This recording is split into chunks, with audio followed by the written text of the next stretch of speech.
rounds is definitely able to take off a few heads before you can even sort of get yourself rolling as Order. But the problem is now they don't really know that FaZe has walked all the way up jungle. Imagine he hasn't even seen Rain wrap into the arch, so this opens up a whole new territory of what FaZe can do now that they've taken control of CT spawn. They can wrap back towards B, they can put pressure on A first, and then sort of see, as they're doing, Liaz is going to rotate straight into Rain. He's probably going to get himself taken out pretty quickly. They'll only have to deal with one player on this B bomb site.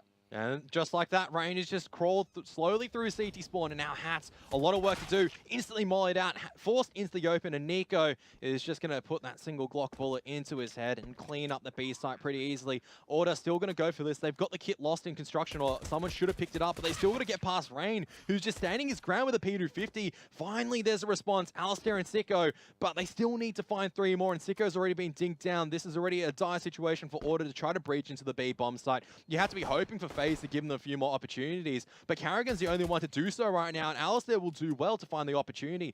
Time is ticking away, though. Guardian has the flashbang ready. He's lining up for his teammate to peek. No one's tapped the bomb just yet, but here's the flashbang. Exist will peek out. Alistair trying to stick the defuse. It's not going to work. FaZe will pick up the first pistol.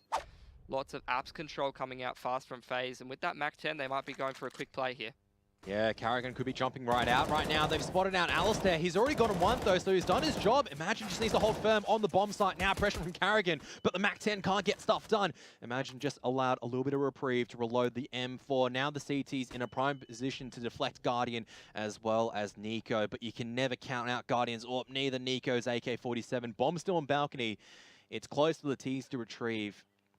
But you still got Hats, who's not part of the action right now. 3 CTs on the A bomb site, and well, none of the T's can find anything or to pick up the first gun round convincingly. Rotation coming out from Liaz pretty quickly here is going to leave Hats solo B with the AWP at Coffins. Looks like he might be able to pick up Carrigan here. That's going to make a big difference. The fact that Carrigan's walking through to the B side is going to give Liaz a lot of information about the FaZe's intentions. Yeah, and they're coming in right now, but they haven't smoked off Coffins. Hats misses the shot onto Exist. Nico will punish him for missing the second shot as well. Liaz late to the rotation, tagged down low as well. The CTs will begin rotating in, but Alistair's not even allowed a single chance to get into the bottom of Nana. Rain just lurking at top mid, just completely cleaning up this Nana flank. And as a result, Order, it's going to be a one-dimensional retake, and already just deflected as well because Sicko loses the AWP deal against Guardian. Guardian's looking for more. Guardian's hunting. Oh, a headshot to EMAG, and will be able to pick up Liaz as well. Yeah, but once again, look at this aggression coming into Nana. Guardian, he doesn't care that there's a smoke grenade. He's just going to go straight in, but the bullet goes through the barrel, and as a result, Hats is going to be damaged. Well, he's dead now, but it wasn't due to Guardian's bullet, it's due to grenade. Yeah, maybe a wrap through CT once again, but Nico, he's actually picked up the AWP, and he looks like he wants to push his way forward. Now, Sicko, he had the open library. Rain picks him off, and that means that Alistair has a lot of work to do. FaZe, they're coming back into the A bomb site, but if Alistair can buy a little bit of time, he'll be able to find Rain. But he still needs to dance around. He's dancing. He's trying to buy as much time for the rotation, but he can't pick off any more of the T's, so the bomb will go down the A bomb site. Finally, the rotation coming out from the CT side. But Nico's watching the correct angle. Nothing you can do with an MP9 from Imagine. And Liaz just going to save this M4. Sicko will be pushed off this angle most likely, but a lot of people coming out apartments. I don't know whether they'll be able to hold this from this dig setup. Yeah, and oh, look at this. Rain's just jumped straight out. I mean, a 1-for-1. This is going to be favorable overall for Order, but Liaz is just coming in a little bit too late, and the AWP doesn't do anything at all at the end of the day. Doesn't find a single pick, and it's going to be 3 coming out of apartments. And just like that, it was a diggity stack from Order. You can't do anything as Order when you're not looking at apartments. And there it is. Another just quick round. FaZe just changing up the tempo, and Hats. Like last time they played FaZe, you know, in this best of 1 on Mirage, they got Nico'd pretty much, you know. The supported cast didn't even need to turn up as much. The HE nades come out and do take him out this time. But they're losing a very different type of game. FaZe is definitely out teamworking them a lot more than we saw in the previous series, rather than one player sort of rolling them over. And that's, you know, absolutely showing in terms of, you know, just how they're losing map control. You know, they're losing man advantage quite a lot. Yeah, but now an opportunity for the CTs to strike, especially with Sicko taking down the low HP Carrigan. Oh, and now Hats has actually picked off Rain from Pit as well. It's all left it down to Guardian with the AWP. The pistols have managed to work out for Order. They've been able to get the picks that they needed. Starting from EMAG onto Existed Apartments, there was just no pressure coming in from a different angle. And Guardian slowly crawling up. His position is now revealed, but he's still going to have a good crack at it. He's going to draw out the CZ.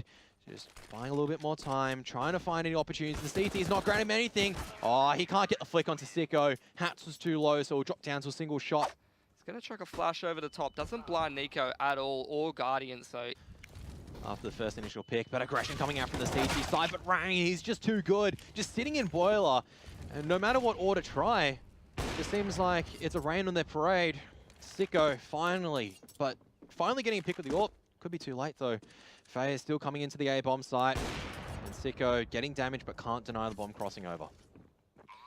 Yeah, they're spread out all over the map, especially when the picks are going their way, and they're just taking advantage of that, and Order doesn't seem to be able to deal with either of those at this point. Yep, so Sicko's trying desperately to hold on to the AWP, but now pressure coming in from CT spawn. Flashbang, ooh, it's a very effective flashbang, bounces off the correct angle. Now all the T's are hunting, and what is that coming out from Rain? What do you say to that? Just jumping around, getting shots like that? Look at this rotation coming out from the CT side. Run boost coming out to clear out the library line. Guardian will be able to pick off Alistair, who's trying to get some control at top mid, and now the pressure really is going to start coming into jungle. Emag just going to be sitting close to a tree. The spray's coming forward. Exist. He still pushes to the smoke. Emag had the advantage, but only with the MP9. Sicko misses a shot and won't be allowed another opportunity. FaZe just collapsed on the A bomb site once again. Nothing Order can do, and they just need to save this UMP and M4. So, even though it's a group stage game, a lot of these teams will definitely be feeling the pressure. The APAC teams going up against some of these heavy hitters. That's doing well to nullify some of the aggression and do damage, but unfortunately, I'm not allowed to cart the AK into the next round. That would be correct. Three AWPs, you think, on the T side? Yeah, why not? Yeah, it's not going to work this time, because Hats just goes, all right, I've got an AWP as well. And in a deal where you're blind and I'm not. I would love to see the stats of how many times the winning team loses this kind of a round where they're this far ahead, because I feel like this always happens, almost always, you know. They never ever close out this last sort of gun round in the half. Either the CTs have got everything worked out at that point and they've seen a lot of depth from the T side, or the T side just gets a little bit lax and sort of gives it to them. I mean, Exist and Karrigan are giving a good crack at this, as Exist has been able to get a few more picks working for him. They're trying to draw out the fire, but Sicko will be able to get one. Can't find Exist just yet, though. Exist now given an opportunity to try to clutch this out. He would have to get the entire ace, and just out in the open, Sicko at the very least gets the pick off. Well, it's going to be a 12-3 scoreline at the half. And Apps control taken by Order, as well as Liaz up towards the top of this banana. Will he be able to take out Karrigan? He actually does, so that's a very good pick here for Order. And it's going to mean that FaZe, especially if Order does slow down, probably will have to try to push out for a little bit more, some information, maybe a pick and some map control. They can't rely on holding against 5 clocks with only 2 people on each site. It's going to be Exist up on top of these first oranges, and Order just going to do the sensible thing, group up towards B, throw some smokes and get 5 Glockers in there. Yeah, and the dangerous part for FaZe is that they don't have armor, and 2 of their members. Exist is posted up here with the CZ. Has to do a lot of damage right now, and he's going to be doing no damage whatsoever. Nico, he's good, but there's just too many T's around, and he's going to be overwhelmed. So Order do manage to get the bomb plant down for now. Hats, oh, that was pretty impressive out of Hats. Had a very quiet CT. This smoke grenade from Karrigan could stop them in their tracks. FaZe like to throw this down when the execute comes in and then play in front of the smoke, and that could definitely give Order some problems. It's coming a little bit late, though. Guardian trying to dance around. It's actually Karrigan who picks up the kill, but Guardian's just being an absolute nuisance, just ducking in and out from second oranges. We'll be able to get the kill with a Nova, so that's money. And Karrigan, he retrieves a UMP. He sprays down Imagine on the retreat. Has also takes some of the damage. FaZe, they have the numbers advantage. They have the position advantage as well. Exist. All he needs to find is a single deagle shot, and there it is. The bomb's been lost. Leaz, there's no chance he can win this time. Is not in his favor, and FaZe have just managed to pick up a full pistol round convincingly. They might not even lose a single member in this round, and that is an absolute disaster for Order. You can't be starting off your T-half like this. Absolutely not. As now it looks like they're lining up for a bit of nano aggression. Nico is just going to drop an artillery right onto Sicko. Nothing you can do as the T's. And now this is how you take nano control in FaZe. They've just cleared everything out. There's a little gap at the edge of the smoke, but Nico doesn't need the edge of the gap, just needs a little bit of noise. And he'll just put Alistair 6 feet under. Finally, the guns come out from the T side. They deflect the aggression, but they've lost a lot of HP, and the CT's just hard on the hunt. Rain. Back 10 up behind them. And the smoke does go down onto the gap, Kev. Yes, It's not a good gap because it means Guardian knows exactly what's going on. And as Reigns is coming from behind, there is just not enough damage being outputted on the back of the T weaponry. Liaz is going to give it a good crack. He's going to try and flip through the edge of the smoke. Guardian, that's not a great spray. Liaz, he'll try to get out, but he won't be able to do so. A little bit sloppy coming out from Guardian. And this Fnatic smoke that they've thrown up to the top. Yep, Guardian's just here with the AWP and Nico close. And look at this attack from Water. It's just strung out from all sides. There is nothing you can do when your attack is just coming delayed and not all together. Once that smoke goes down for FaZe, we've seen it time and time again. It doesn't matter what opponent they're playing. Once that smoke on top of Nana goes down, no one's getting in. The door's already shut, and the door's definitely shut on Water. Yeah, but here are the smokes. Here are the flashbangs into connector. But the bomb, it's still going to be inside B apps. Are they going to be boosting one up? Fer is able to take down Captain Mo quite convincingly. Stewie's just been lurking around the edge of the smoke, waiting this entire time. DD just stuck in no man's land right now. He's dancing around, looking for short, looking for them. But the B attack is going to be happening at the same time. But there's going to be no picks found for the T side, as it is a clean sweep for SK Gaming. Pistols all going in their favor. No picks going forward, but this flashbang. Well, this flashbang does signal the attack for both sides, and now Tyloo just looking out the first window. Fer is able to pick off somebody. Now Bolt only with the FAMAS, only able to get the 1-for-1. But Stewie 2K is waiting at checkers with the AWP, misses the second shot onto Captain Mo, who gets the double spray down in checkers. Now it's all down to Cold Zero on a 1 and 2. For him, at the very least, he doesn't have a kit, but still the smoke grenade to work with. Bentet's low, or Captain Mo's low up. Bentet's on 60, so they're both in headshot territory, or just a single bullet for Captain Mo. Ooh, Bentet making the mid-round play, running all the way to A while Mo holds down the B bomb site. No bomb plant sound might signal that this is actually an A attack, but Cold hasn't heard it. Obviously, you're only playing with in-ears, so you don't have the same sound quality as at home, but he's realized now. Move back towards connector. He has a smoke as well, but no kit. Yeah, that was the problem, because where is the closest kit for the CT side to find is going to be the real question. He's going to use one of the flashbangs to just get closer, but time is ticking away. And I don't think any of the kits are going to be available on the A bomb site, so he has to just smoke it off and just go completely for the defuse.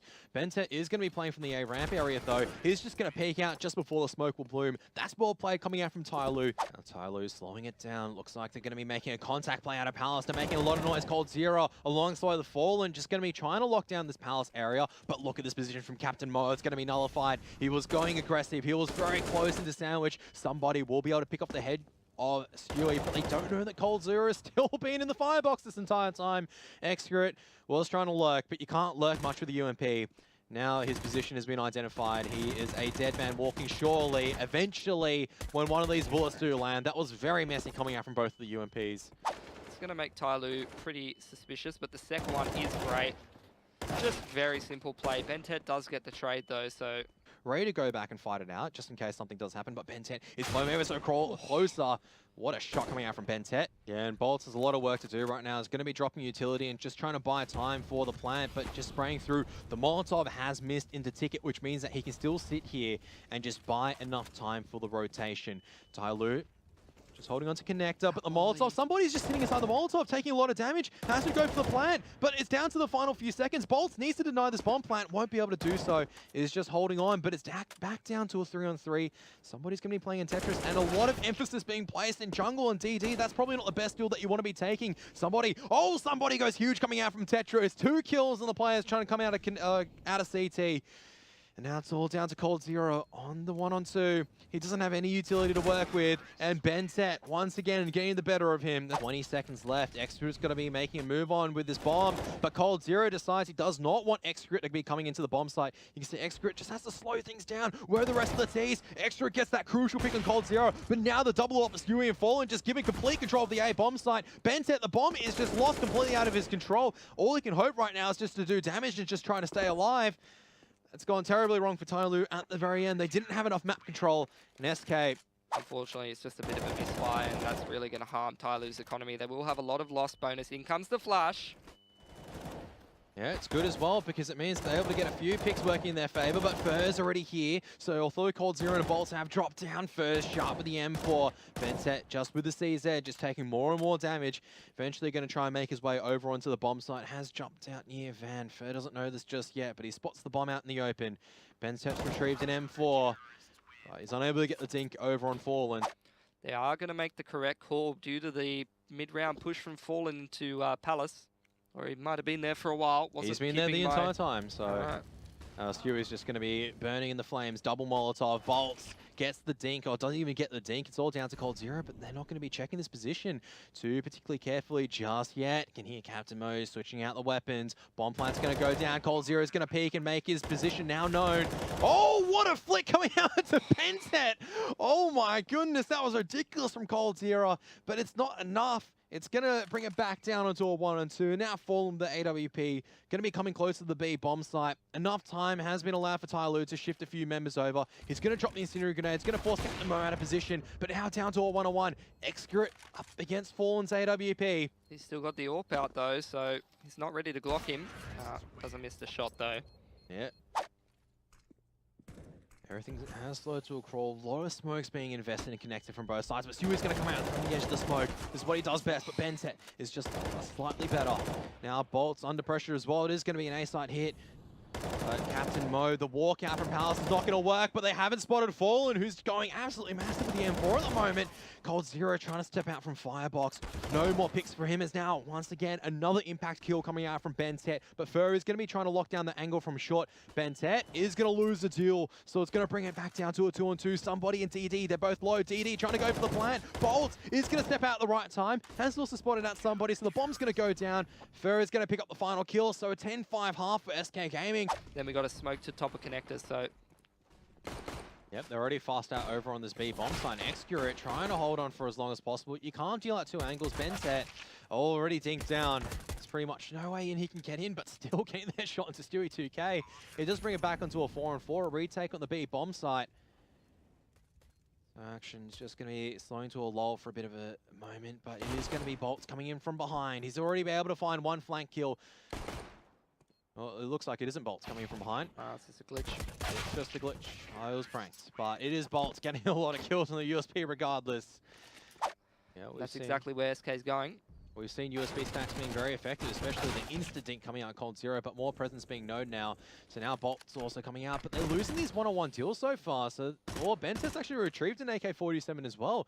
This surely should be the signal for SK just to drop back into the B bomb site, but you can see somebody. Oh, he's found the opportunity to pick off Fur through the edge of the smoke. He's also retrieved an AK-47. This is now very, very doable for Tyloo to win this. Fallen still checking the angles, but Bentet might find the perfect timing. He's looked away. No, Fallen though with the Galil, able to at least get a single kill, but somebody gets the trade out down to 13 HP. Just needs to buy time. Stewie needs to run and retrieve the C4. He's taking too much time maybe to clear out the angles. Still has to cross over the jungle. Molotov is going to go into the position, so somebody's going to have to go the long way around.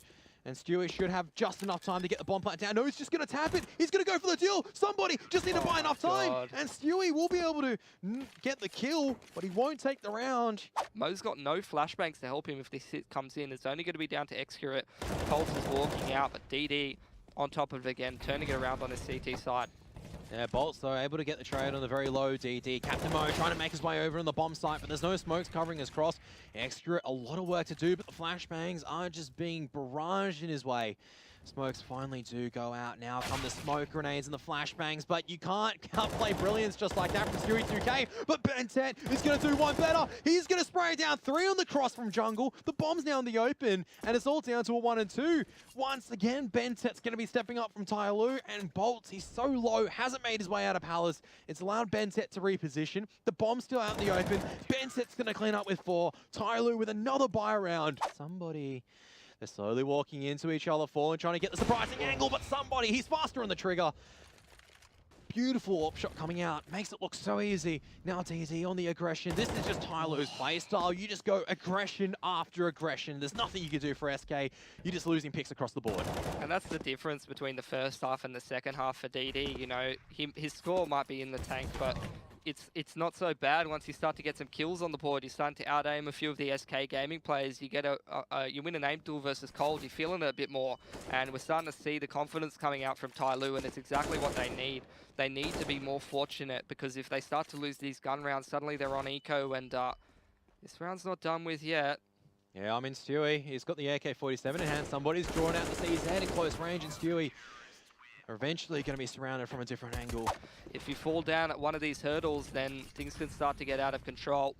I mean, Cold Zero's already fast up connector, and Captain Mo's going to be caught off guard. Just the aggression. Execute, though, close range with the AWP is going to be trying to go through the edge of the smoke. Still trying to find Cold Zero. Will be able to turn it in time. Meanwhile, TT, a 1-for-1 hold. Somebody still here, though, alongside with Execute. The bomb will be able to go down, surely. But oh, it won't. There's no smoke into CT, and it's going to be Bentet and somebody picking up the final few AK kills. Captain Mo is not spotted, fallen, crawling over under window. He's going to come out right now, but there's going to be two swing on him. First, actually able to pick up TT. Now going to collapse on the A-bomb side by Bentet. He's here in jungle. Stewie. Execute is just going to try and hold firm right now, but Bentet's going to try and swindle his way around the edge of the smoke, but Fallen, he's going to hear the footsteps, knows what's going on, but now he's now stepped it up on the B-bomb site. He has had enough of having a shocker of a T-half. Is it going to be the opposite, where you just smoke off all three, the standard, and go for it? Well, Execute's got so much work to do right now. He's holding close, finds at least the first opening pick, but there's going to be pressure surely coming in from other angles. The flashbang is good from the T side. Now Captain Mo trying to make his way out of connector. Somehow gets the better of a Cold Zero. Even though Cold Zero had the jump, he's still alive. Ready to do damage. Skew's retrieved the AWP, but time is ticking away. It has to go down, but the bomb will not go down. The incendiary grenade comes out. Now Stewie, he's the man who has a big job to do on the back of the AWP. There's two people inside CD spawn. The bomb plan hasn't gone down, and that was the most favorable position for SK to be in, but Tyler somehow managed to bring it back. Stewie's going to fake the plant blinds, and Stewie's going to get the kill onto DD, but Bentet denies Stewie. Bolt's no chance of getting the bomb plant down. Tyloo now 2 rounds away from winning the first best of 1. He cannot make a single footstep sound. He cannot make a single mistake in this ladder room. Oh my god, it's so close. First heard him, that's for sure. But Bentet still how comes does he out on get top. that? I don't understand how, but now the attack is coming onto the A-bomb site, so this should actually work out as Cold Zero. Cold Zero with the Desert Eagle. He's going to pop 2 heads. Execute, he's going to play far back with AWP, but he's going to be smoked off, which means it's going to be very difficult for him to find additional tangos. That smoke should be fading soon, but Bolt is going to get the better of Execute. And now 3T's ready, primed to come up connector if they need be. Cold Zero coming up from the other way. Stewie 2K at the same time. How has he walked so far up? He's been able to get so much control, and this might be it. All the kills working in the favor of SK. They get all the kills, and he's been holding that bookshelf the entire time, but it doesn't matter how many books you're reading, because SK, they've outread you, and now they're the ones on map point. What a game this has been. What a turnaround. Bad weaponry in this round, and somebody is going to make the push.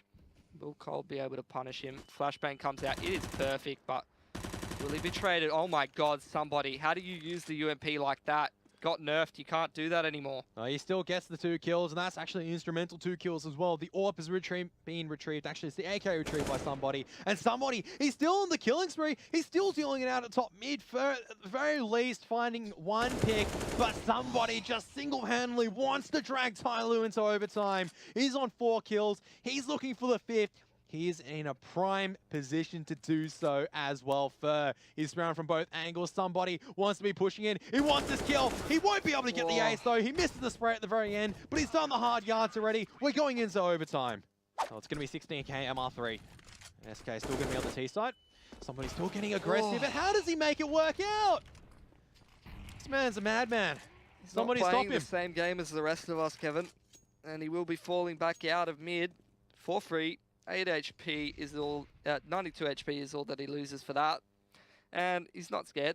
Bringing the AWP towards stairs. He's going to pick up the person crawling out of Palace. DD. Fortunately, the AWP headshot, a little bit more damage than an M4, so dig for dink. Doesn't really come out on top. And I feel like Cold Zero. I was about to say this is a little bit brave from somebody, but he still gets the kill. How does he get away with this? It's ridiculous. 2 on 3. Now Cold Zero is slowly crawling up. Execute doesn't land the shot, and Fallen will pounce on the opportunity.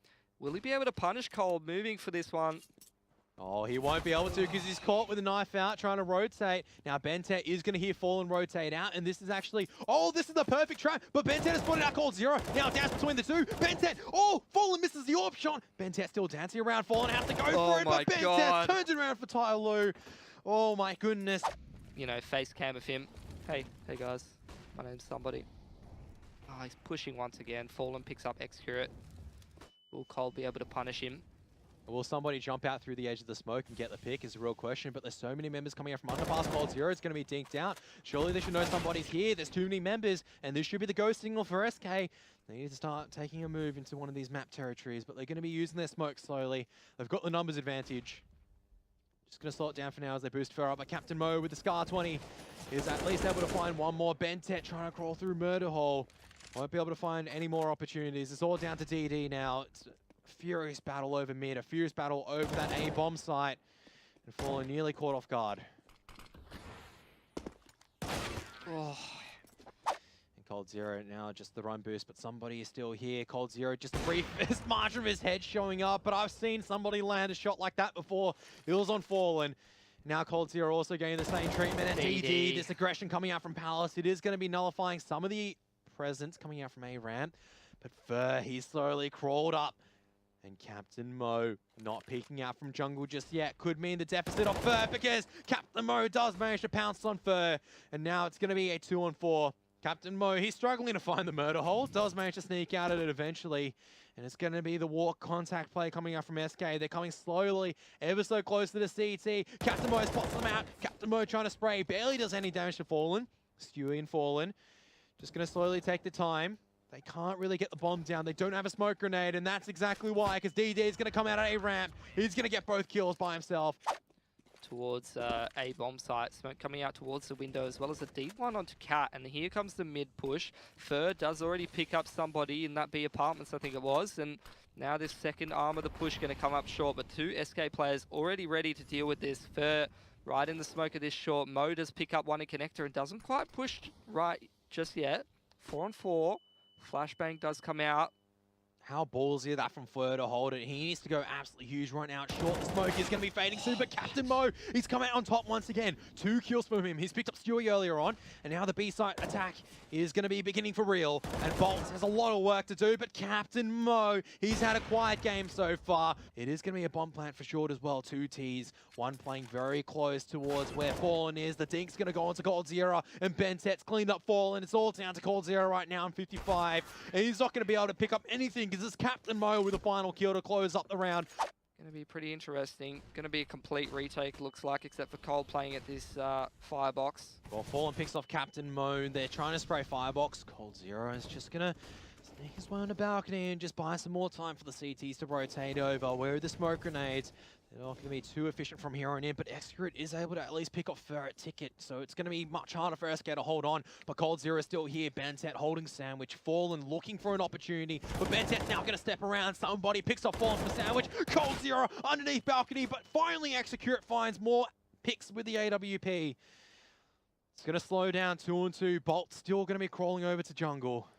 Can't believe somebody didn't use this Molotov coming out ramp to clear out under balcony, but it's going to go further into the 2-on-2. Missed shot there.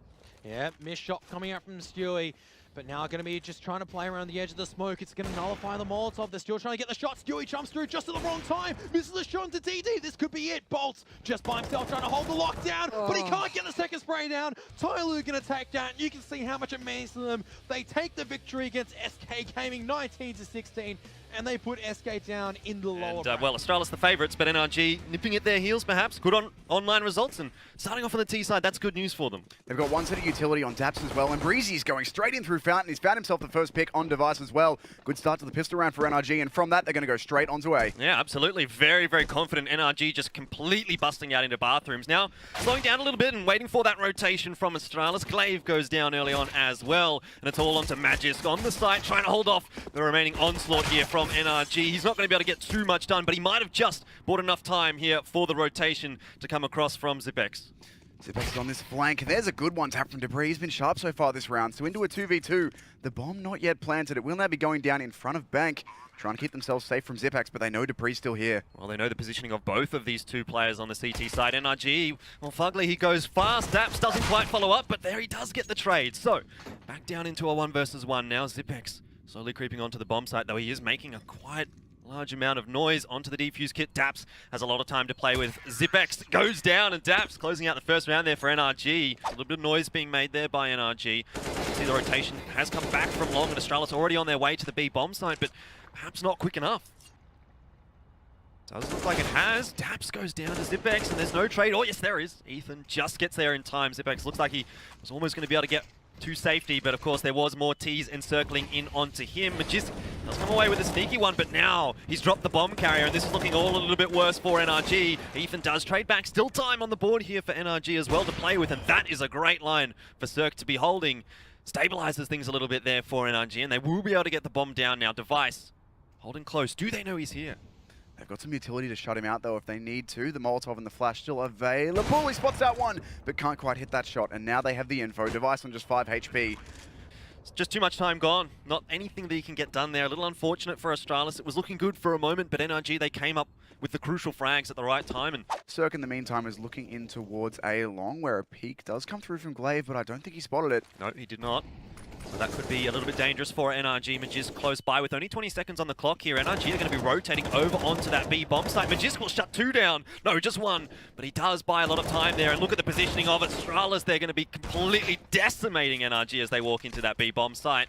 And with only 10 seconds on the clock, there's no chance here for Cirque to be able to win this round. Best case he can do is just get the heck out of there and save that gun. So this round, very important for them to be winning. Well, very important for both teams, in fact, actually, because NRG are getting relatively low on their economy here as well. And this time, the Device aggression does work out in the favor of Astralis. Starting to make his way into this matchup, getting involved a little bit.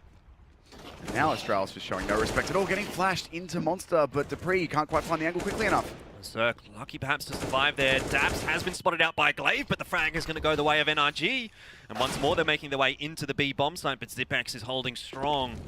NRG just going a little bit too aggressive that time. They just didn't really work as a team, and now find themselves at a player disadvantage 2 versus 3, with both of their players very, very split up. To be fair, this round could have been over earlier with that Dupree short push, but NRG have done well to at least make it this winnable for themselves. 2 players close on this bomb site, still locked out behind smokes, but Astralis have used all of their utility with a minute left. Fugly in a pretty difficult position now, has to try and cross into the site with that bomb, and his teammate Cirque going down as well. That really does put a bit of spanner in the works. 2 in a row now for Astralis. They haven't touched bathrooms yet, though, which is where 2 players are waiting for them. So if they do just go straight up long, even if they kill Glaive, they're still going to have to deal with this short flank coming in. Yeah, and that's going to be Ethan going down. That's really critical, actually, for NRG. That was going to be the stab in the back, and it kind of gives everything away now. Astralis, they're waiting for this one. Glaive, he'll spray down the first. Thought he was going to get 2. But in the end, NRG, they're just going to walk into a crossfire now on this A bomb site. Just Cirque left alive. That was a great read from Astralis, and 10 seconds on the board. Cirque is not going to be surviving for too much longer here. Inevitably, he's going to go down, and he might go down after time. Not quite, but it's such a difficult thing. They will get a smoke out onto Device, but look at Dupree as well in the picture-in-picture there, sneaking around behind them. So even if they get these entry frags, it's still not going to go well for them, and they've got a team kill in there as well. So Dupree's here now to close this round out. He's got the bomb. NRG, this slower style is not working for them. certainly not. Dupree closes out both of the remaining kills as well, and so Astralis up 6 and 5, now 6 in a row. But Astralis, you can see how confident they're playing. Look how much map control they've taken already. Glaive in a prime position here, but it's a good flashbang actually through there from NRG, which will allow them one small opening into the bomb site. However, there are still a couple of CTs on the B bomb site for Astralis. Dupree just spraying down 3. Easy as you like on the anti-eco. Will be traded out by Breezy, but all in all, for Astralis, this has not been an overly concerning round. Breezy cannot get anything done with the retrieved M4. He eventually gets traded, but now they're going quick. This is what we were waiting for, straight into B. Yeah, but aggression on the other side of the map out from Astralis. They've read the situation again, and the grenade does a huge amount of damage over to NRG. The positioning here of Glaive, it's going to catch NRG off guard. He'll only get 1, but 2 for 1 is the trade there. NRG, they managed to get the bomb down, but Astralis will be able to set themselves up here for a good retake. 4 versus 3, they've certainly got the time to do with the bomb very freshly planted, and Dupree is going through the smoke with the AWP. He's found a lot of space here. He can walk straight into Ethan. Yeah, Ethan goes down, and Fugly and Daps now the 2 just remaining to hold off this site. Fugly picks right into the crosshair of Dupree. Crew of 5, always working together, knowing exactly what they're on about. This time, they're again going fast. The flashbang is good. Yep, And that's Ethan down. Early pick again for Astralis. Cirque looks like he wants to go forward and try and trade that one out onto long, and he will be able to push on. Glaive does go down. There was a flashbang out there from NRG as well, so that's a good trade, but they need to get some more done here, because already Astralis are controlling the bathrooms. Magisk finds Cirque, and Fugly has spotted out Device there, but they just need to win these aim battles, and so far, 3 versus 3, you still don't really know which way this match is going to go, or this round is going to go. Fugly just jumps right into the crosshairs of Device, and oh! That could have been really bad, actually, for Daps. And now Daps creeping up onto the site. Can he find Zipnix? Not quite. And Zipex will clean things up there. So now it's just Breezy, but Dupree, well, he walks right into him, but he wins the duel anyway. 9 up for Astralis, falling back into Bathroom and making NRG slowly progress, making them fight for this map control. Dupree's in a bit of a dangerous position here. Didn't know that there was a player on his hard left, but Magiska's going to get the kill on the long player as well. Quickly into the A bomb site though, go NRG. They've decided now is the time, and Magisk just holding a little bit of an off angle here. Breezy will go down. The trades are there for Astralis. 2 versus 2, and that shot actually hit Daps. Device, what is that? Now NRG, they need to get that bomb down. They've got 40 seconds to work with, but perhaps they can wrap around the back here, and Device may yet get caught by Fugly. He's on the ball though, and Fugly walks right into him. Device, he just seems to be everywhere right now for Astralis. Into a 1 versus 1 though. Molotov is not necessarily going to be quite as impactful as he would like, but Daps has got himself a good angle here. Zipex will peek right into it, and it's going to be 9-6 at the end of the half in the favor of Astralis. Going in towards the A-bomb site very quickly, smoking a flash to open it up for them too. Fugly going to have to fall off this one. That's pretty much the bomb site lost already. They do have Cirque down long, who has to fight this though. Yeah, and he'll be able to fight it well. Device does get dropped early on in the piece there. Bomb not yet down for Astralis. They're hunting some frags. Magisk might have an ugly surprise for him though. Ethan and Fugly, in fact, will be able to take him down. The bomb is planted for Astralis, but it's 5 players alive right now for NRG, coming from all angles, and there is surely no way that Astralis gets out of this one with a round win. 1 versus 5. Zipex not even in a position to deny that bomb defuse, which is now on, slowly creeping his way through bathrooms, but this is going to go well and truly in the favor of NRG. Bit of an anticlimactic end to the round there, but look, a great pistol out for NRG. NRG, they're completely forced back into all of their sites. There's not much information for the CTs here as to what site is going to be attacked by Astralis, but it's a nice start there for Cirque. Device going down early on in the piece. The rest of the offensive, though, is going to be headed towards the B bomb side, and Breezy gets flashed down, drops himself down a smoke. Ethan is there to give him a little bit of a backup as well, and starting to look a little bit nervous here for Astralis. They walk their way into that B bomb site. The timing hasn't necessarily worked out for them. They've got 15 seconds left on that clock, and the bomb has been dropped. Breezy, we've got a free one there onto Magisk. There's one more kill to go. It'll be Daps to close it out. So now, fast play into B for Astralis. Yeah, Astralis have recognized those 2 players out on long. Does mean the B bomb site might be a little bit more undefended by NRG, and it relies on the 2 players here. Breezy being one of those. Astralis have been allowed entry into the site. The bomb plant will go down as well, but it is at the cost of a player. And once again, NRG have the opportunity to go for a 5 versus 3 retake. Magisk pushing forward and taking control of some key areas of the map. Ooh. Almost kills himself with a grenade. That would have been a little bit embarrassing, but down to 3 HP. He can still do work here with this AK. He's going to be able to do that as well. Ethan does go down. Daps with the molly does get him, but it's 2 versus 2, and this is starting to look a little bit more dangerous now for NRG. As they work their way into the site, but Zipex playing through the smoke will be able to get rid of Daps. Just Fugly now. And with a bink from a USP, he's going to mark the end of the round here for NRG. There's no chance for a defuse, and he does get taken down here as well. Zipex gets that done. Boy, oh boy, that was a great hold from Astralis. At 10 apiece, it's still anyone's game right now. And NRG, a bit of a weird defensive setup right now on this B bomb site. Dupree will shut that down quickly. Daps as well gets dropped, and Astralis very sharp into the B bomb site. Just completely decimating NRG there. Now Fugly and Cirque, all they can hope to do is save. Glaive is hearing these players. Could just shut him down. There's 1 kill. Now he's looking for the AWP on Cirque. Well, that would be the major prize, wouldn't it? Cirque is surely not going to survive too long here. Astrala's going to be quite keen to hunt him down. The only way he lives is by fighting his way out, but he's going to have to fight at every turn. Flashbangs and everything will be thrown at him. In the end, Dupree, doesn't matter how long it took for Astralis. We saw that for Tyloo. They're in the upper bracket. SK is in the lower bracket. And for Astralis, they're hoping to continue their way on through this upper bracket now. But starting off the round with a nice pick there for NRG. And we're already seeing that push forward from Fugly. This is going to catch Glaive off guard. That's the bomb dropped as well. And Device he picks as well. Fugly, great work. And Astralis versus, well, 2 versus 5. What are they going to be able to do here? It's very difficult indeed for Astralis now. Needs to be a big play out here from Zipex or Dupree. Hopefully from Dupree right now, because he's the one that is in danger of being dropped. Daps will peek him. That's Dupree gone. Zipex as well. A great round out from Fugly. Fantastic 3 kills. Looks like it's all going to be on the shoulders here of Cirque on the A-bomb site.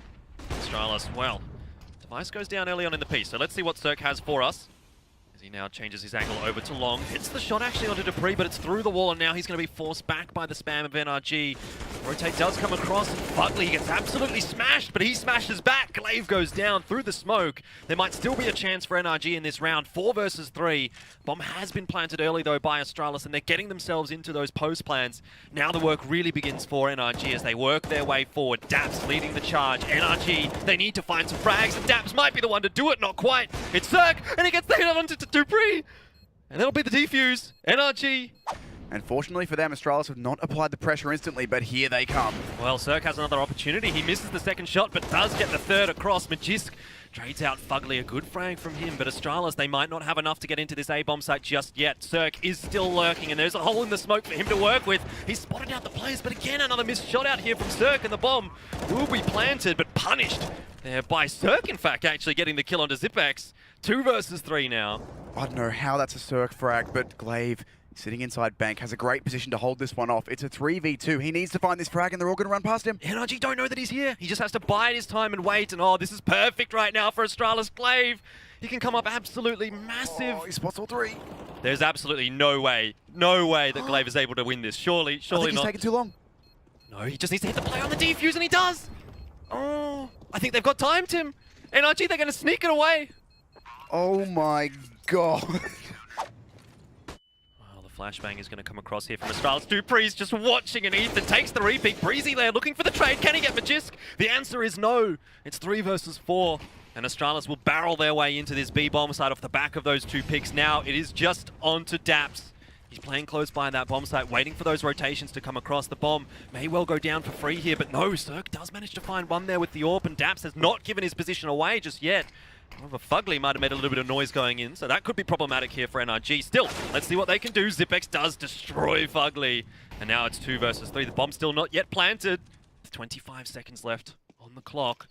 Glaive will be getting that bomb down. Nothing Cirque can do about it, apart from doing a bit of damage, which is helpful. Daps, he spotted Magisk, but Glaive is going to actually save Magisk. Now it's a 1 versus 2 here for Daps. The superstar from NRG, what can he do? Still spamming away with the AWP. His position is known. He knows where the 2 Ts are, but in the end, he can't get the job done. And Magisk shuts him down, but they're going to be running into Cirque, who has really been putting in the work in this second half. Fugly gets demolished again. Zipex has looked so good on these entries for Astralis, which puts NRG at a player disadvantage. Ethan, he had the opportunity to trade it back. Can he deny the plant? Yes, he can. And with 20 seconds on the clock here for Astralis, that could be very, very problematic.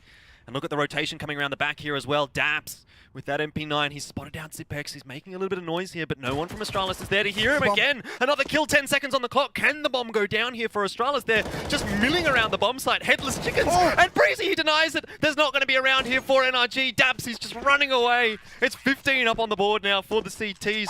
Particularly when Astralis has a couple of AKs and they've lurked their way up so close to this B bomb site. Really comes down to some good shooting here from NRG, and Daps will go down. Breezy as well. Ethan on his own on the site. Can't get any more than just the 1.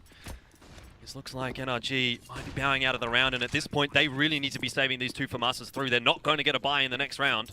Getting the bomb down on the B bomb site, forcing the save. They're and making the a lot of on. noise. Glaive has heard this and he's ready for them coming around from long. He only gets the 1, but 1 is still really good for Astralis right now. They are going to be able to get that buy through, and NRG, if they lose this FAMAS, oh boy, look at that money, Tim. I'm sure they won't be either. Just making sure that they can close this out. Just though, take an aggressive peek here into Ethan, and that gives the opportunity over, but Ethan's running out of bullets.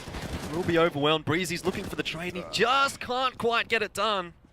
Needs to fall back into that side. Daps, oh my goodness. Jessica's going to go down here almost as well, but he does manage to get the trade, or Device in fact saves his life. 3 versus 4. Cirque probably needs to win a fight as well. Everyone from NRG needs to step up here. Device, oh, Zipex does go down to Fugly. Device was spotted there as well by Cirque. 3 versus 3, it's still possible for NRG, and now Fugly has an AK. Look at the positioning here of Cirque. There's 20 seconds left him. The bomb could well be denied as well by Breezy. All he needs is 1 kill here. In the end, he can't get it, and the bomb will go down for Astralis.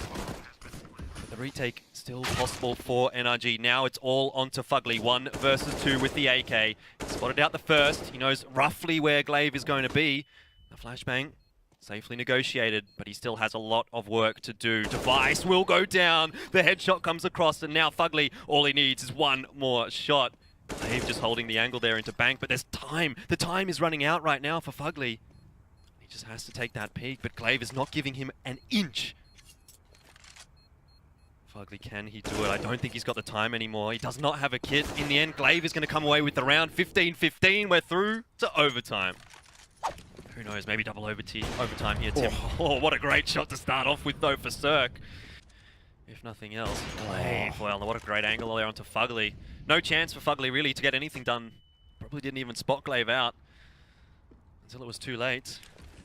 4 versus 4. Astralis will make their way again towards the B bomb side, and Monster has been where they've managed to get a lot of positioning from. Dupree has lurked his way out. Breezy, though, he does spot him. Double push through Monster. Call that it's not going to be B. The rotate can come in, but already the push is happening on A. Cirque waiting with the orb. Again, he gets a damaging shot, but not a kill. This time he has a second option, but doesn't quite land the shot. Good thing Daps is there. He'll shut the round down. NRG up to 16 with that push. So it could have definitely been under a bit of a problematic scenario, but look at this now. Out from the door, Dupree, he gets 2. Ethan and Breezy go down, and I was going to mention the double orb here for NRG. Now, really, what we have to talk about is Daps on this B bomb side. He'll be forced back, but they know his positioning.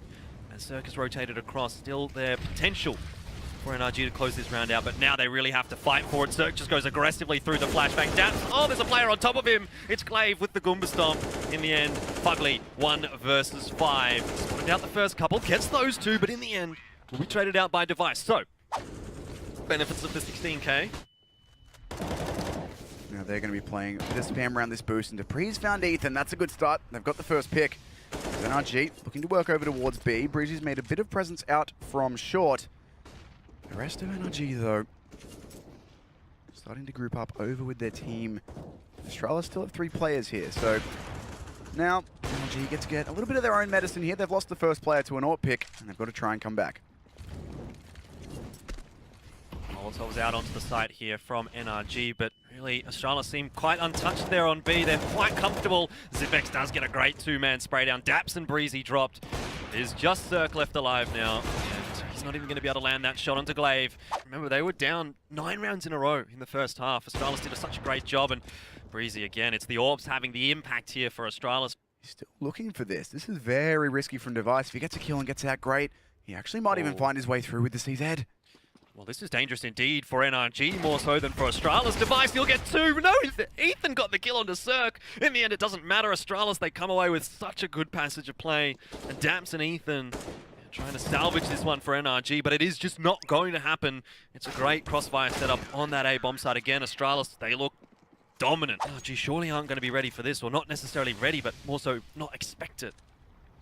There's no way you expect this sort of play, but Dupree gets caught out on short. The spam comes in from the boost. The grenade might just close it. Not quite. Yes, it will actually. Zipex does get the job done there.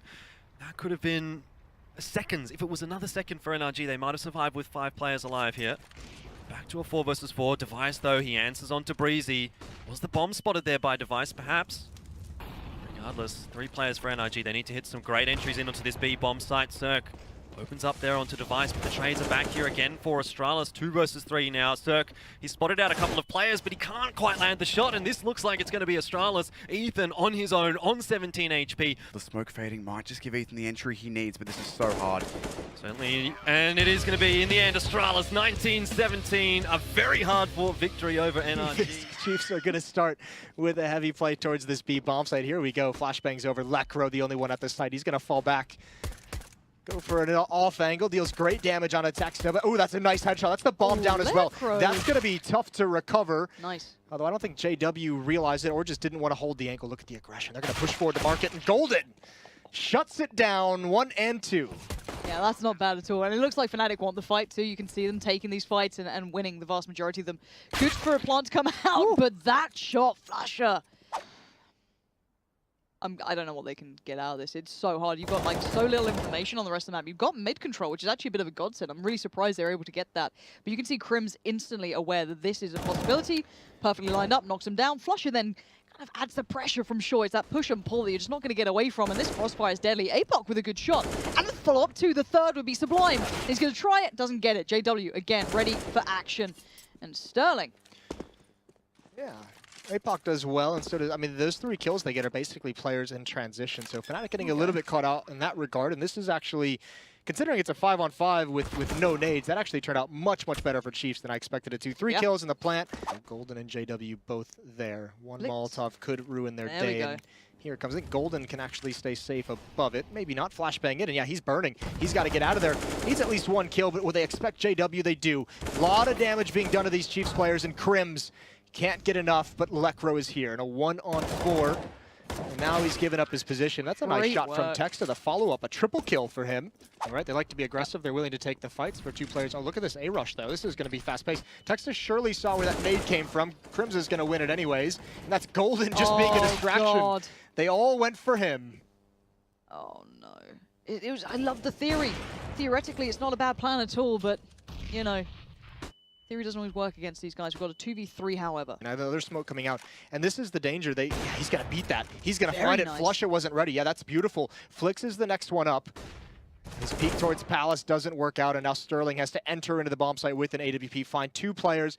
Bomb is down out in the open, and he's gonna push forward. He's this actually gonna is try nice. and go underneath Lekro, and Golden is spotting for it. They certainly have the potential to. We've seen plenty of those moments, but the level of Counter-Strike obviously coming out from surrounding the likes of Fnatic and players like JW, a classic, a bit of a vintage player. You're going to expect these sort of results and those sort of, I guess, plays to come out very early on. Texter again, trying to find that moment through middle. This worked out quite well for them before. We've seen them having relative success, but again, converting that into a round, not happened yet. Problem is, you can see the mini-map, all those yellow-orange terrorist dots are all concentrated in middle. There's no actual second front to an attack, even if they were able to gain mid-control, which they didn't whatsoever. Tux, though, seems aware this has potential to be played out. Gonna flash his way in, catches Lekro well, Molotov towards connector, but does he go through it? He's got JW in window, and there's Lekro. Good adjustment, not quite enough though. Texter gonna try and make the most of it, actually gets the job done, but by then you can see Lekro capitalized. He found another player. Doesn't feel any pressure or presence in mid. And he's going to find actually Texta. He had a shot onto the back, but APOC is watching exactly for that. So recovery time for Fnatic, and it's JW to take off the face of Texta. Now rotating around, he's got the smoke to cover him. And that smoke is not ideal for the Chiefs side. Allows a gap and allows freedom, and JW's just going to wait. And the time that's been bought with that bomb being left so far back. Now JW is right there. He's not backed away for a second. This guy's out for blood. You got 7 seconds, APOC. Where's your mind at right now? 4 seconds now. Plant's unachievable. Goes for the fight. He gets 1. No reason to peek for Crims. He knows better than that. And another one on the board. It may be close, but it's certainly not close overall in Delpan. So it does look like that play back towards A. He can maybe hold this. If he can pressure towards jungle, that's great. Any more, he's kind of getting very risque with this. Crims to find Tux, and now Texter needs to find something. And he's been caught. He left it a little too long. He just waited for that second. He could have held a bit of a different angle. Could have all been different, and sadly, it's been unraveled. Sterling, he makes it look quite good. I'll give him that, and I'll give him that shot too. JW goes down the 3rd. Sublime. Give me some more. Let's see what we got. Nah, Crims had enough. The safe play is just to wrap around towards window and kind of cut off any kind of rotation, but he really wanted to help his team get into the bomb site. That's the decision you make. Do you help your team get into the site? Or do you make sure that no reinforcements can come for Fnatic? And here's a lot of pressure being put on, but Crims is handling it. Tap, tap, tapping away. And Crims for the reload. I don't think Sterling realizes he's here. I think Sterling thinks he fell all the way back into the window room, but now that angle to the left, and Crims isn't expecting it. Looking like Chiefs has a great chance to get their second on the board. Lekro with the op gonna have to rotate over. I know he's the B defender. I imagine he would switch out for an AK at some point, but not happening quite yet. Content with the CZ. He's got a smoke nade to work with as he climbs his way up the stairs. Looking for any information. He spots some, but had to get that kill if he wanted a chance, and it doesn't come out. Just look at this. It's one of those. Yeah, it's one of those. We'll see. Maybe this goes better for Chiefs here. Lekro already find APOC is not good news. Generally, Fnatic finding opening kills in these rounds is costing Chiefs a hell of a lot. That's a fair bit of utility being ripped away. JW takes a fight, but doesn't quite get much more for it. Expecting the presence from underpass, and he's going to hear this burning. Text position noted, maybe a little distracted. Moving over towards top connector to be able to help out if they actually try and pressure Flusha up catwalk. That's a crossfire setup that can be so deadly. Here it comes. Flashbang is turned from, and Flusha's going to win that one with ease.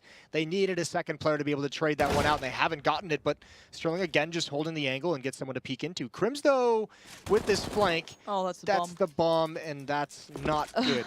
No, it's really not. You can see them scrambling to try and get us back, but Lekro's pushed up. That angle is so deep as well. He's made that incredibly tricky for Tex to even check on that. And now Sterling, he's shown some great potential, but you're not going to get it here. 3 players at the B bomb site for Fnatic. They have a phenomenal read, and this could be another disaster. That's a beautiful nade, and Flusha going to be underneath, waiting to pounce. That's the bomb. 2 kills, though, and now JW's alone with the op. He's got to get more. They spotted him out. They know exactly where he is, and APOC shuts him down before he can recover, and now he can push forward with the op. Doesn't quite get the tag he wanted, but the play's coming in through short at the same time. Crims is there. Going to start denying these angles and positions, but Crims does get tagged up. Golden now wants to get the pressure back towards him. The kid on Golden, but APOC up close and personal does deliver, and again he'll do so. I'm trying to be nice here, Jason. You know? Never done that before. Just with you, all right? You don't deserve it. You're a cruel, cruel man. But that's actually a T-side smoke, so this is nice. They've kind of created a pathway to be able to individually fight towards jungle, take that over. Look at the mid control they've got. They've got ladder room. That's not the word I was actually going to use. I haven't cast a CS in a while. Golden has gone down in the meantime, but they have full control. Look at them. They are right behind enemy lines, and it's caught them off guard. Chiefs have no idea what to do about this. Flix is trying to do what he can. Good damage coming out there, but sadly, Chiefs are just losing out in numbers. They're dwindling. And Tux may be able to do something if he got that clean, crisp shot, but now I feel as though he's going to be swarmed, and he is. Flushes there and Crims to deliver the final blow. That's Fnatic looking confident. Still got the utility, so the grenades and the flashbangs. Lekr0 takes a bit of damage, but do they have any stopping power? Thus far, the answer is no. JW's torn them apart. Getting a little wild in middle, and you can see them leaping down. I don't know what the plan is here, but Flix is doing some work. That USPS does all right for itself. You know, they had that one good T round with mid control, like constricting onto the A bomb site that yielded them their first. And then from there just weren't able to build on it with anything. And now Lekr0 in open space. He's going to challenge and he's going to fight everything. And I think this is all over, Lauren. It will be, in my belief, a 16-3 victory for Fnatic. It looks as though that is the case. Sadly, we hope to see more from Chiefs down the line, but right now, you're not matching up with Fnatic. This has been a very dominant game, and Fnatic look like they are meaning business here. Tux only gets one. Lekr0 is there. Good kind of final round from him as well, but overall great performance from Fnatic. They played to their own caliber. They have already lost this player, and there's a fight going down at Banana. There's a push there as well from Solo out into Banana. Like you mentioned, he's got a lot of information here. He's heard that rotation off onto the A bomb site from G2, and he might just get the timing here. HSK, in fact, is going to be the one to kill Apex, but look at this double setup from MVP. One on Balk, one in pit, and it's working out to perfection right now. Glow gets 3. Solo is allowed the rotation across the A bomb site here for MVP, so it is a 4-stack there. Zeph does spot a couple of players out, and he will decide to fall back into the B bomb site. In the meanwhile, Zion has been dropped over on A. It's going to be very tough there for Glow to get out of the corner. The rotation has gone again back over to the B bomb site, so it's mind games right now from G2, but they'll make their way into the site. Glow, he gets 2. There's no head armor there across the board for G2, or they just got absolutely wrecked regardless. And it's now 3 versus 3. He got way more done with the MP9 than we would have expected him to. And now it's on the 2 remaining players on this side here for MVP. HSK will be dropped, but Zeph, the timer is working for him. The bomb will be dropped though for G2. Planted, I should say. But 2 players very low on HP here. This is so winnable for MVP. Apex will get caught out though. That leaves it all into Body. He's so low. 7 HP inside pit. Yeah, Body's got a big task ahead of him, but there is a solo peek there. It is going to be a 1 versus 1 now. Body does get a great headshot across. And Zeph, all he has to do is hit 1 shot, and he does. MVP, they come away with the first gun round. It was a bit shaky. Doing it again here as well, and here comes the push. The flashbang is through. Now HSK has to lock this one down, but he's been picked by the CZ. Glow, though, hasn't been checked, and he's in this corner again doing damage. The push, though, is coming into Solo. Yeah, he'll get a good incendiary down there. Quickly, that does keep G2 at bay. Could have been dangerous for Mixwell. In the end, G2 will stream their way into the site. Solo hits a good shot. Zeph gets traded out, and so too Solo. So G2, they have managed to crack the nut that is the B bomb site, but the bomb is not quite in their control. And Glow, if he gets the timing right here, he might be able to deny that bomb plant. Deciding to play the safe game, though, and not going through that smoke. The flashbang does come out. Zion does get that first frag, which was desperately needed. Now Kenny S in a dangerous spot, but he'll hit the shot. Now it's a crossfire. Glow can't get the job done. Kenny S gets 2. He's going to sneak up close. This is a big gamble from Solo. He can either do this or he can lose the B-bomb site completely, just like that. Yeah, well, he avoided the flashbang well, but Apex was able to get the kill regardless, and it has slowed down G2 enough that maybe Zeph can get across here. Zion making work happen in those apartments, like you mentioned earlier. Zeph's got the information that there are indeed players coming to the B-bomb side, and he's going to take the aggressive peek. Could have really been his undoing. In the end, he's going to get away with it, and he will be able to rotate in through construction. Or no, just has to stay through in CT. But bomb will go down for G2, and a 4 versus 4 on the retake. Didn't work out last time for MVP. very difficult for them to try and make it work this time. They're going to come in on the back of those flashbangs. NBK just gets absolutely slaughtered, but he's really playing bait for his teammates. Kenny's and Apex able to close out a couple of frags, and now just the two here, and Zion not in a position really to have the impact. Zeph might be able to, and gets the finger crossed to Kenny. Yes, Zion and Zeph, they find a killer piece, and now it's a 1 versus 1, but is he expecting Mixwell from the same angle? Yes, he is! But Mixwell hits the shot. Let's have a look at where HSK is playing. Looks like he's towards... Is he apps aggressive with an AWP? What? Oh, we've seen him do it a couple of times, and it does work out once or twice. You know, you can use this once a half or once a map or something like that. But, well, Mixwell, a little bit unlucky not to get that frag onto Zeph. He survives on 1 HP.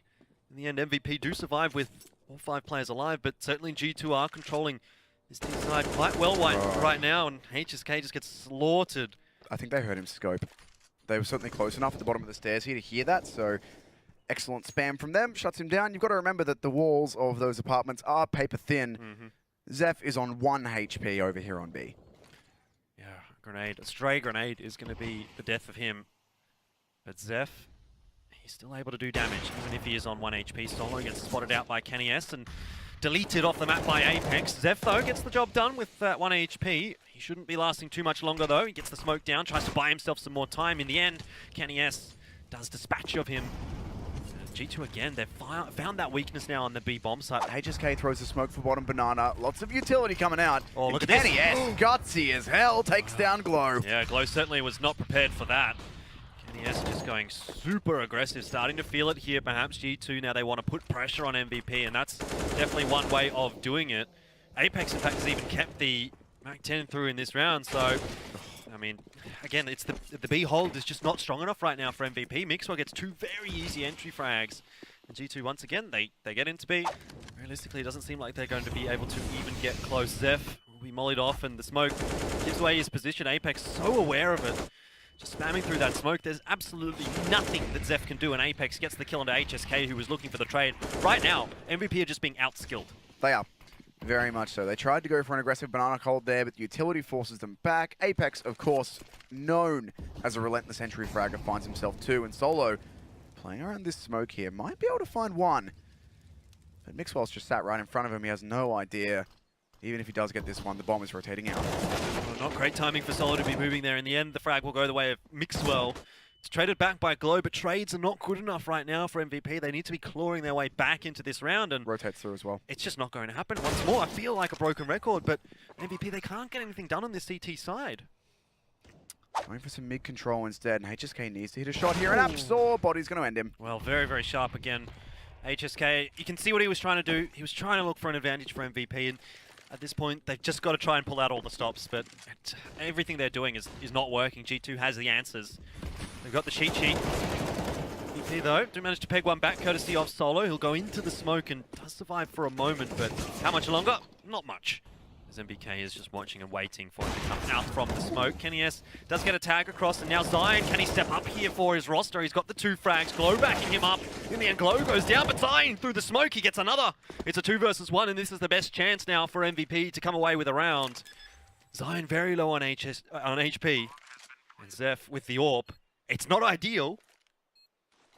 Oh, this nade. Grenade.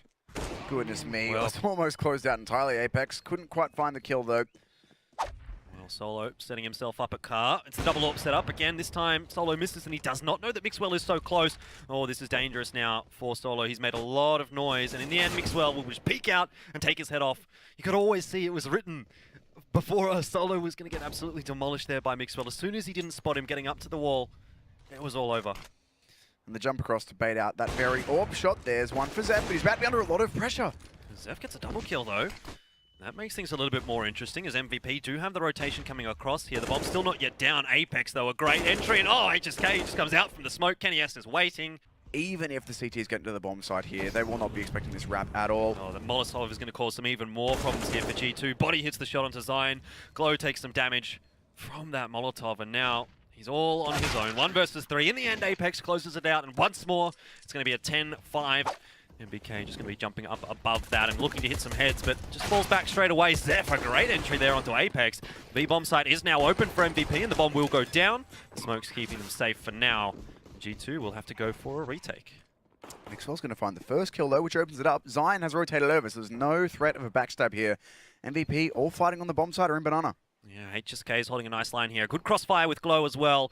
Zeph is fairly low on HP, just needs to keep himself safe and sit there in dark. Make sure that he doesn't go down because he's much more useful alive. Let the other players do the work. HSK is going to be one of them, but in the end, G2 are hitting their shots now. It's all on to Zion. Not a lot of time left to work with for G2, but it doesn't matter. Kenny S has just come up with a massive pistol round. 3 kills. Well, here comes the first pop flash. That'll allow MVP PK to rotate in towards jungle, but there's 2 players waiting for them, Kenny S and Apex, and, well, that was a bit of a blender, wasn't it? Well, Apex can drop another one, which he's going to do. This is like old Inferno. Yeah. This is what old Inferno used to be. Just lock Banana out with smokes for the entire round. They're going to have to go through these smokes now, and Apex is so ready for it. Does get flashed off, but still finds the first frag. And BK doing so much work, but he does eventually go down by Glow. The bomb will be planted, but a 2 versus 3, the retake, it's definitely possible, definitely doable here for G2. MVP, they need to push forward and try and find some 1v1s, but already, who is it there close? Mixwell, he gets so quickly into construction, and there's absolutely no chance here for Zion as he gets caught off guard as well. It's not worked out too nicely for MVP in their first gun round. They will be able to get another one out here before the end of the map, but the end of the map is drawing very near, and MVP are offering very little resistance right now up against G2. In the end, another anti-eco goes very easily by the wayside there, and this gets down again. Once the resmoke comes across for G2, it's going to be 20 seconds left in the round for MVP to push through, or they're just going to die to Apex like that. Zeph sticking his shoulder around the corner there. It's not going to work out too nicely for him, and MVP, well, they'll take that as the go signal into the B bomb site, but they haven't really established too much control. Solo's in a good spot if they actually take this B bomb site, but that is still a task that they need to achieve, and they're not going to be able to do it. Mixwell gets 2. He's looking very, very sharp today. MBK just playing the crossfire. In the end, Kenny S does get dropped, and Solo's the only one to find a frag in that round for MVP. Not sure how I feel about their confidence, especially as G2 are just going to take direct fights in mid. Yeah, look at this, G2. They just want to get this one over and done with. Kenny S has already picked up the first Apex. The spray down onto Zeph does land, and everyone's just getting absolutely decimated right now on the side of MVP PK. It is just Glow left alive, and I was going to talk about the Mac down there for HSK and how MVP do like to use the SMGs here and there, but maybe not in this round, and he didn't even really have the opportunity to. Bomb's down in a terrible spot as well. It's G2 basically just wanting to close out the game at this point. Yeah, Glow still hanging on though. It's a 2 versus 1. Still time to work with here for Glow as well, so maybe a massive clutch on the cards, but even then... Oh, not quite. In the end, G2 come away with the victory. 16 rounds up. It was a pretty straightforward win for them, really. MVP not offering too much. It is going to be a more difficult affair, but certainly the favourites going into this one. Carrigan to hold off a fast approach towards outside, and indeed the Ivy going to be Azza to challenge Carrigan. But Jakin with the first shot there. Rain and Nico striking back, but still 3-on-3 as Nico looks to find more. Yeah, Ustilo's going to be in with a quick 3K as he mops up these players, but Guardian's not done. Ready to try and slip the knife in the back. Well, he's dropped the bomb, and that's going to cause some serious problems for Renegades here. They're going to look to try and reclaim lost ground. Ustilo already with 3 big kills, has now to try and topple Guardian, and he's going to manage to get it done. 4 kills in the pistol round. Guardian and Nico to bring those out. Carrigan with the flashbang towards Ivy. Not the cleanest of kills, but gets the job done. Ustilo should take him down here. Oh, you've read that exactly right. Exists now. He's got to try and make a stand. He's able to go to find the first and a second. That's a good performance from Exist. As he's doubled down, the bomb plant looks to come in, but no, Guardian's denied it. Now it all falls on Azza. This round's gone disastrously wrong for the Renegades, and Azza's able to get 1, but that's it for him. Rain trades back, and FaZe, they're going to keep creeping forward. And Ooh, Nico, yeah, I was going to say, surely he sees that, and there we go. That's Azza. You know, the right amount to maybe try and make a play happen. You've got the smoke for the connector. But this flank from Nico, this kind of seals their fate. He's able to find 1. And a second. Trade does come through from Nifty, but 20 seconds left. You're relying now on JKS to open something up, perhaps. And maybe they could just try and brute force their way back into this round. But no, Guardian shuts it down. So Nifty being on the AWP, this could be perhaps the turning point for them. And right now, he's going over towards main, smokes down inside the A bomb site, and actually Rain's the first man to fall. As has opened up, and he's already inside the bomb site, but Nico's going to be there to get the trade. Does fall at the hands of Ustilo, and this has forced Guardian into a bit of an off angle. Carrigan is in with the flank, and he's mopped up 1. That's Nifty down, doesn't actually manage to get anything done with the AWP, but JKS, that's a crucial kill to find. As now it's just Exist and Guardian left to try and retake this site for FaZe. 2 versus 3 Exist. A man who's had his fair share of problems slotting into this FaZe roster. Alongside Guardian. That's a nice shot up on the Ustillo. 2-on-2, Jacob and JKS, two of the powerhouses for this Renegades roster, left to try and get their second round. Jacob is able to find the first. Time's too far gone for Guardian. And while he's able to find a couple of consolation kills, Renegades will be in with their second round. He'll go down with the bomb. The lonely Swede. He has to try and hold down the fort and exist. Well, he lines up two. He's not done yet. He's dropped the bomb, and that might be enough. If he drops it now, that's the round all said and done, and exist. He's been able to do it. Oh, he's on 4. Exist. A lot of people questioned him, and he's going to go and shut down Renegades in a big round for FaZe. Renegades not leaving themselves with too much of that. They have been a fan of running this clock down. This time around, they've whittled away most of their utility. They have 2 flashes, 1 smoke. You still need to try and find an opener, but Nico and Carrigan lock down Ivy. Nico's on 3. He's making this look easy. Yeah, look at all the teamwork as well. So many assists coming in. The double team at Ivy and the force fight leads to absolutely nothing there for Renegades. This is such a tricky angle to have to peek into. They go ahead and go for the bait. He does get legged, but he manages to get across. He's going to be counting his lucky stars. But oh, what is that shot from Nico? That is a lovely one on a JKS. He's not done yet. 2 big kills finally traded out by Ustillo. He looks to try and keep the murder train going, but no, Guardian and Rain are swift. Can't really mess around now. Right-click flashbang to be deployed by Ustillo.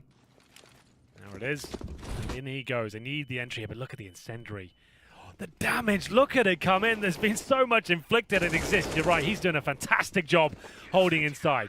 That's a pitch-perfect round there. Getting the business class flights, it's not a bad life. Either way, flashbang coming in, and Rain's not done just yet. Aggressive pick, and Renegades just can't contain FaZe right now. But finally, this is looking promising. You see Exist changing things up, pushing towards that upper ramp. Jacob hits a nice shot, and finally they have a man advantage. 10-2 down. This has to be their round. If this one slips away, I would say they probably don't get any more rounds. But Carrigan surely will get dropped here. Ustillo will find him. Nico's still alive, though. That's always going to be a dangerous factor. To go down, he's not able to deny it. All it takes is 1 stray bullet, but he's not going to find it. And now Guardian's arrived to try and help him retake this site. Guardian does lose his teammate. Guardian 1v3 up on top of the bomb train, and Jacob a nice double, the hat trick. 3 kills in total for him in that round. That Ivy control again looks like an outside execution. Smokes to be deployed. Bomb is towards inner though, so this could be a bit of a ruse to send 1 player out. I think that'll be Jacob. Try and see what he can do towards that main entrance, and they will be coming out towards the upper ramp. So Guardian not ready for it. This is actually looking very promising indeed. Nice little fake here from the Renegades. As they steal the round away, I think you want to save for your FaZe. I don't think they've got a chance to even get close to that defuse. Yeah, they're going to try peeking on in. Rain is the first to fall in this retake. They're going to keep going forward. You kind of admire the bravery of it, but Ustillo on this flank, he should be the one that seals their fate. While Carrigan's able to put him up 2, so maybe, but here's Ustillo on that flank, and there we go. He shuts down, and he go ahead and smoke it. Now turns his attention over here towards main, and he spots. Now as Azza go ahead and hop across. Rain has his work cut out for so many bodies coming his way. Azza, Jacob and Ustillo, they've opened up the A-bomb site. Exist, going to come tearing on through with the UMP. Can he get anything done? Surely not. Jacob's inside the site. Couldn't connect the shots, and it's now a 4 versus 2. I don't think Nico stands a chance. Certainly doesn't exist left with the UMP. Has to get his deagle out. And 10-5, Harry. It's actually a pretty decent game now. It's on the T side. Smokes to be deployed. There it is. One down mid-tracks, one towards connected. Actually using the Molotov early, which is surprising. It's going to go on the bomb train just to send JKS a little bit further back and take a bit of vision away from him. Can he find the first shot? He's got players coming towards him, but he nails Nico. Could get Exist as well. JK will take that frag away. What's going on with that plant? I couldn't tell you, but it does go down. But it looks like a Renegades round all day long. Yeah, Carrigan can't hold the fort. Rain is on this flank, but my goodness, he has to get his running shoes on, and he is not going to get there in time, surely. He's able to go to find 2, but that will be it. Jacob on the other side of the smoke has to be a little bit careful. 3 players about to come barreling through and head his way. He's let them cross. That flash is perfect. Guardian's gone right by him. They don't know that he's here, and Guardian is going to check it. Guardian picks that up. And actually, just a plethora of frags go the way of FaZe. Suddenly, it is just JKS and Azza left alive at 2 versus 4. Azza and JKS. And Azza's going to go ahead and take a position over here in Pop Dog. He has to win this first fight out versus Carrigan, and he's going to manage to get it done. Now, he still has been tagged up, but he's still doing damage. And how have they dealt with him yet? Ustillo's dancing around, and Azza's able to go ahead and get 1 more. This round is very, very messy. Guardian and Rain are left alive. Rain's been picking up the damage as well, and JKS going to win that fight. Now it is just Guardian. You said how strong of a rifler he is, but this is a very tall order for him to pull off. He's going to get tagged down low by Jacob. Now they know where he is. Nifty and JKS going to try and bait him out, but Guardian's landed that. JKS is just about able to get back on top of things. It's exciting that they've had the economy to break this out early on. Now look at Carrigan. He's all the way out into Ivy, but Jacob spots him. Ready and waiting for a man to try and push through the back. Now the remaining 3 players going to go running into the arms of JKS. He has been able to find Exist. Rain. This is a difficult cross. Ooh, that's a nice tag from JKS. That nade looks to finish off Rain. He still is going to beat him to it. Guardian's able to get one, but that will be it as JKS trades. Guardian Angel of Azza inside this bomb site. Smoke's now going to start to be deployed as FaZe look to try and go for the set piece, and they're going to go pushing on in. Rain leads the charge. He's already up past Azza. Azza manages to get nothing done. A nice return from JKS. Ooh, and that's the quick shot. JKS, how's he managed that? Down off the ladder. He's just destroyed Rain and Exist. Well, he's able to get one on the back of this aggression. They know where he is, and that's going to be it for him. Ustillo picks that up. Now it's Guardian. His turn to try and step up to the plate. Bomb's ticking down. They don't want to give too much up now in the after plant. Nico holds back. Guardian just waiting. Jacob pushing just behind him, and Jacob does sneak on in. Nifty's going to finish off Nico, and Renegades, they're back in with an 11th. Henry, they're going to try and execute out. Azza is down here, though. And Pop, he's going to get burnt to death. Rain able to find that with the Molotov. Now they look to go pincering on in. 1 man over in Ivy, 2 in main, and Pop, do they even commit to this? Maybe not now, as Ustillo has found that frag onto Guardian. They're going to start to peel away, thinking that this inner bomb site might hold more joy for them. And if you look at it right now, there is only JKS here. He's playing very, very passively all the way back towards Connector. The only disparaging thing is FaZe. All they've got is 2 flashbangs to try and make this play a reality. And JKS, he shut down the first. Can he get any more done? JKS, he's just throwing down the gauntlet. 2 big kills, and he's not done yet. He's playing around on the ladder. It's been his ally a couple of times, but there we go. Rain does finally get the better of him. Exist and Rain being aggressive isn't a good spot to do damage, but Jacob's going to pick him up, and now it's Exist.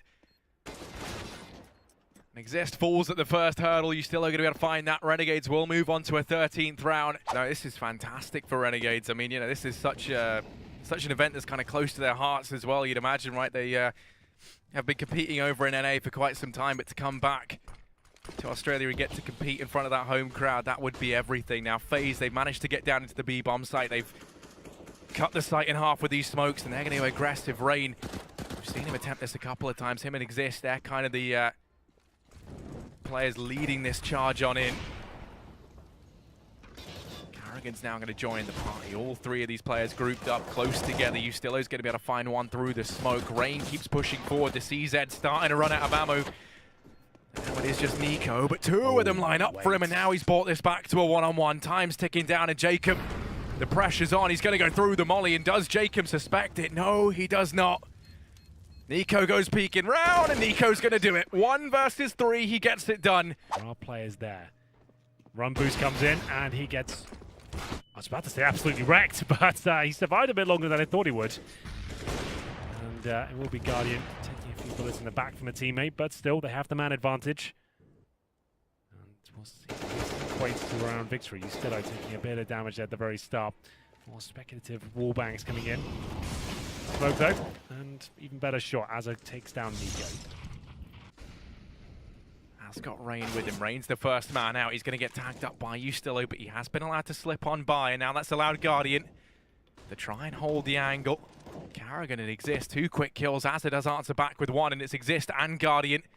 2 on 2. JKS, a pretty lengthy rotation in. Azza has to try and hold down the site. JKS does manage the trade. He's pulled it back to a one-on-one, and there's only 7 seconds left. Exist has to get this bomb down, and JKS knows it. He's going to go charging in, and he finds the kill. JKS. I don't see them giving this one up. Absolutely not. Well, FaZe are going to try their damnedest to take this one back. Rain's open up, and now Nifty in a tricky spot. He's getting sandwiched in, and he's going to fall. Exist. Let's claim one back, but the frags go left and right. Ultimately, it's Renegades to emerge on top. Azza gonna shut down Rain, leaves this all on Nico. He's got his trusty Deeg in hand. But JKS is merciless, and Renegades, they're gonna get it done. They managed to win up this first map. Want to try and keep that momentum going.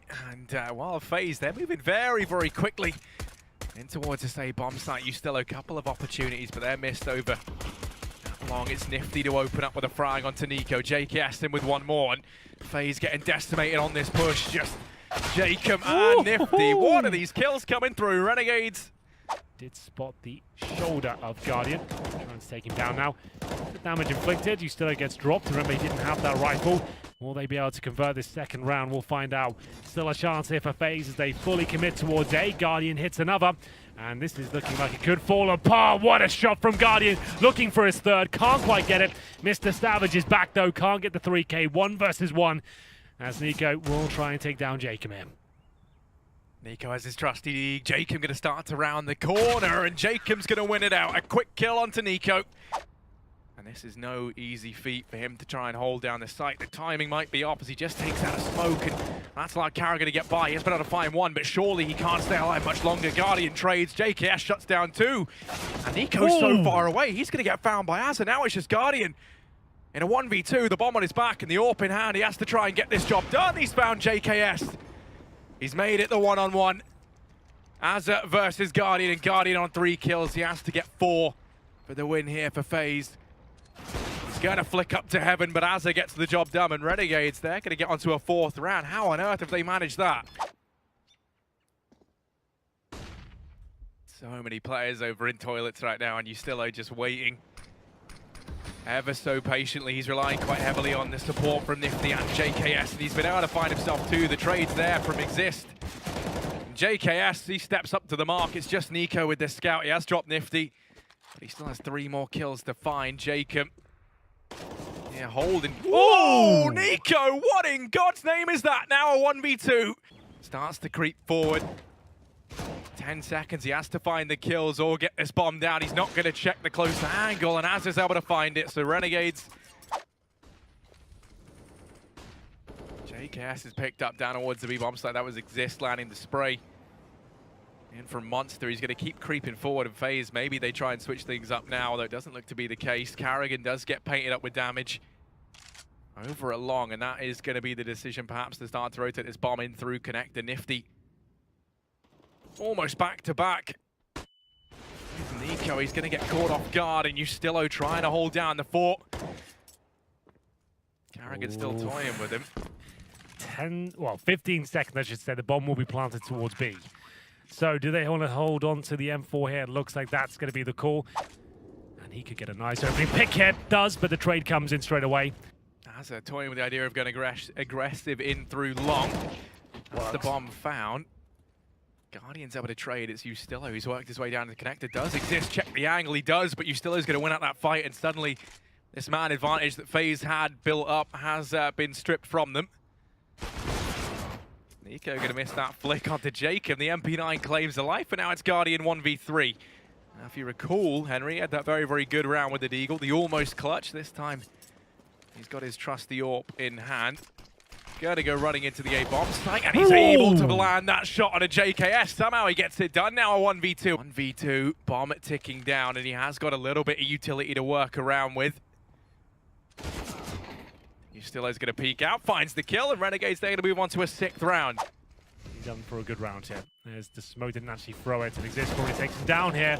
Bit of a misplay, but his teammate's making up for it now. Still anyone's round, as I can't do anything with it, and Jacob, I'm sorry, that missed smoke pretty much cost him the round there, and maybe his team as well. There it is, very well played by Guardian.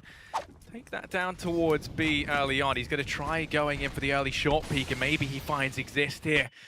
They're going to go blow for blow, and Nifty wins that fight. Exist goes down, and as a grenades around him. What a guaranteed frag there's. What Carrigan doing at the bomb? That's an absolute nightmare. Where's the coordination here? Rain's not there to back him up. The timings are off. 45 seconds. Good flashbang. And yeah, he's absolutely done for. That's more like it. Bring it into a more realistic situation for FaZe. Jacob, though. What a brilliant shot that was. Finds Rain, baiting his teammate on the site. And that's going to be a perfect frag for JKS. It's looking a really nice round from Renegades in general, but there is one difficult task ahead of them. Nico in a 2 versus 1. Luckily, bomb not planted yet, but he is doing absolutely everything he can to take them out of the round. He's given himself time to fall back and grab the bomb. Jacob But Nifty gonna go running on through. Nifty has to take the fight here. Oh, And gosh. what is that shot from Nico? Now a 1v1. And Nifty goes in with the peak, but Nico's gonna do it. 4 big kills. Carrigan with the Molotov. You still are just playing off the front of that smoke. Nifty to bait him in, and this is a guaranteed Renegades round at this point. You can see them playing very well off each other. You still are looking to close things out. The round is theirs, but can they find all 5? Guardian isn't missing much today. Every single shot seems to connect. They keep 3 players alive as well. Can he shut down Azza? Very good aim, but not going to be able to get much done here. Good trade, though. 1 for 1 does favour the T's quite dramatically, especially with this sort of play. They've got information that Azza's all the way on the other side of the map. They're close towards A. Nico runs through, and Ustillo almost gives himself up, but finds 2 nice frags there.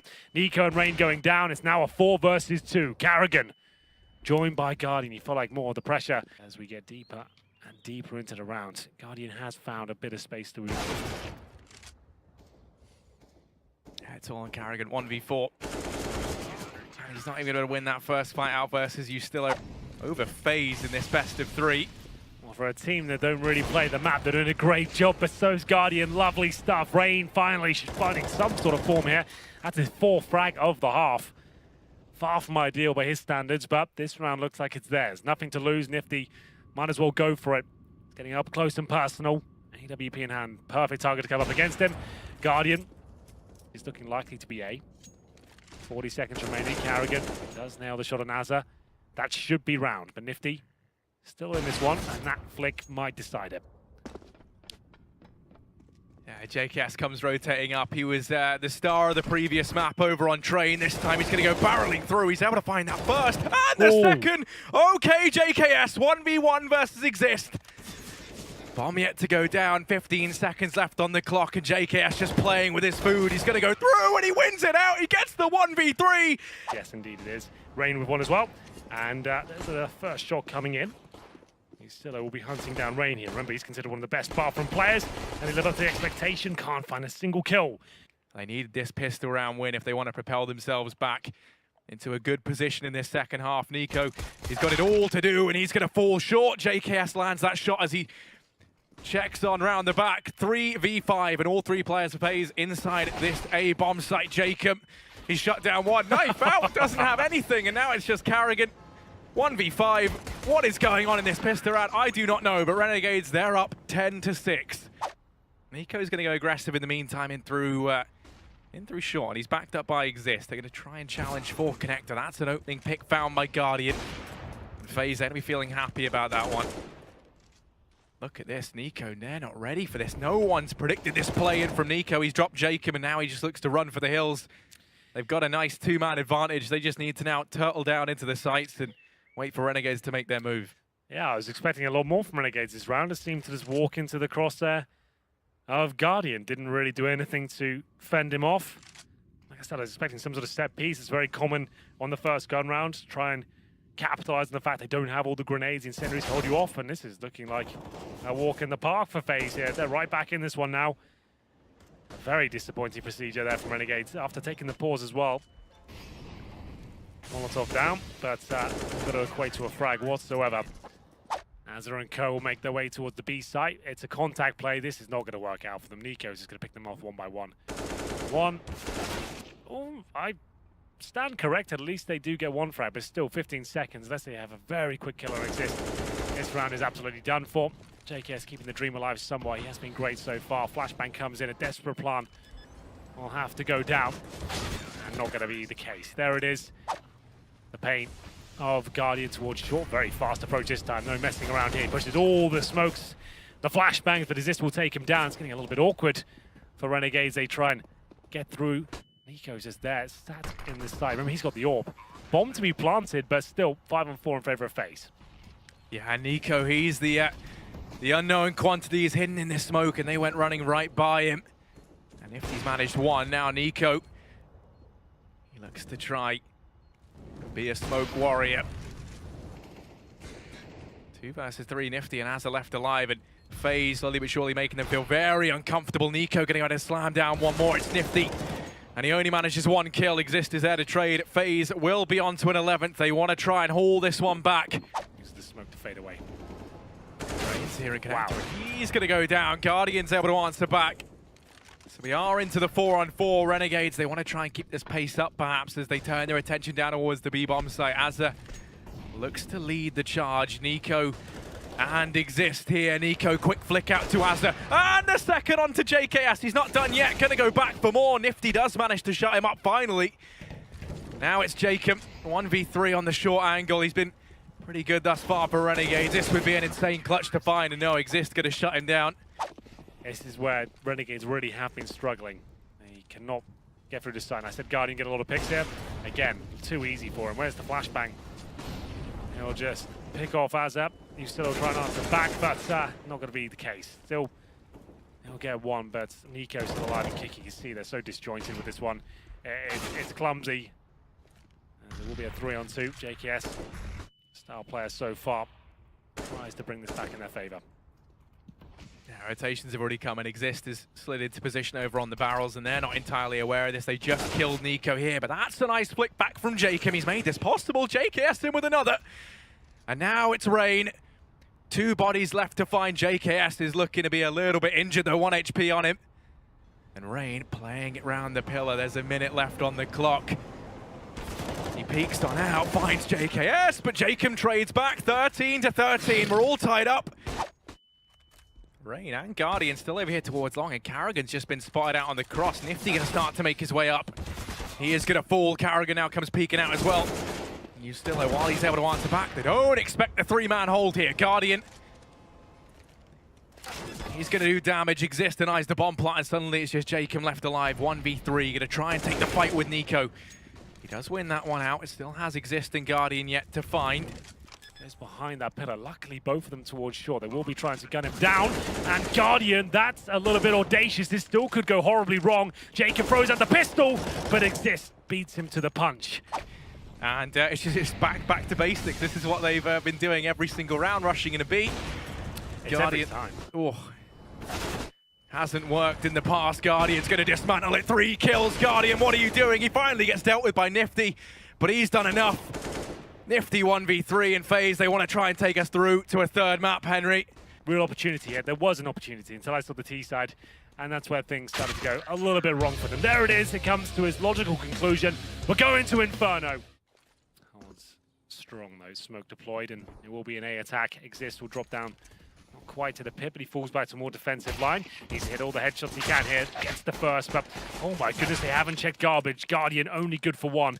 And we'll see whether this 2-on-2 will be favorable to Renegades, who can't get the plant down just yet. Karrigan struggling with the kill towards apartments. He's got players all around him, and that should be it. Nico left in a 2 versus 1. Bomb planted. He has not got a kit, but never discount him in these situations. He always can pull it back. Yeah, you can never count out Nico. Now Jacob's keeping an eye up here towards apartments. Nico has to check this, and he's going to spot out Jacob. Going to try and take the fight. The double peek about to come through, but Jacob wins it out anyway. And Renegades jump to get on the half wall. It's an assertive round here from Renegades. I'm liking this. Guardian hits a shot, but can't quite find the kill. Will have to fall back. Yeah, he's going to go back in for more, but Az is able to pick him off. Now it's Rain inside of this bomb site to try and hold down the fort. There's one, but that's it. Exist from the pit has to try and hold back the tide of Renegades. He waits for the rotations to come through. He's going to go in over his head, and as a result, loses it. So now, saving. The bomb's more than halfway gone. Smoke does go down. Nico won't have much to do here.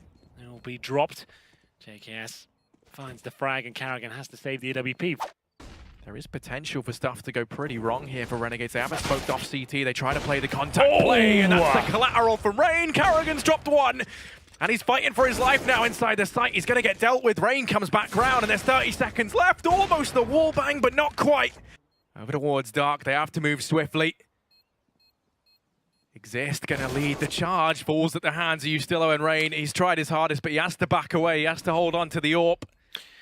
Yeah, not really much he can do with this one, but he has caused significant damage to the finances of Renegades there. Rain, not known to be an AWP Harry, but he did get 3 kills this round.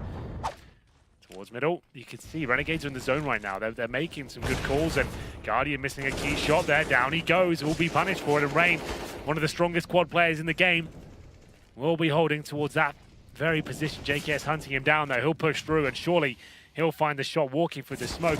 You can feel him coming, his presence, but it's Ustillo again, Harry, who keeps delivering shots. Great teamwork from Renegades.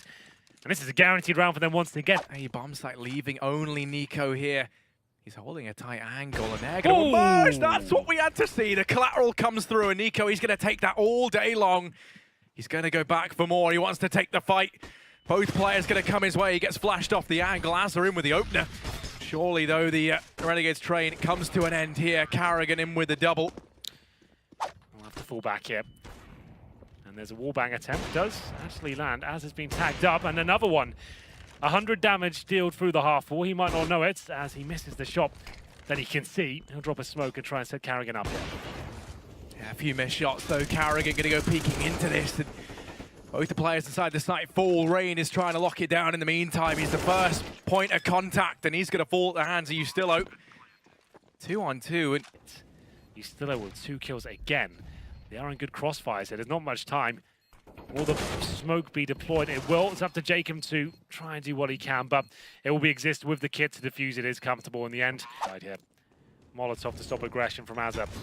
Guardian, like I said, hasn't missed much today. He has actually been pretty tremendous, and that round is no different.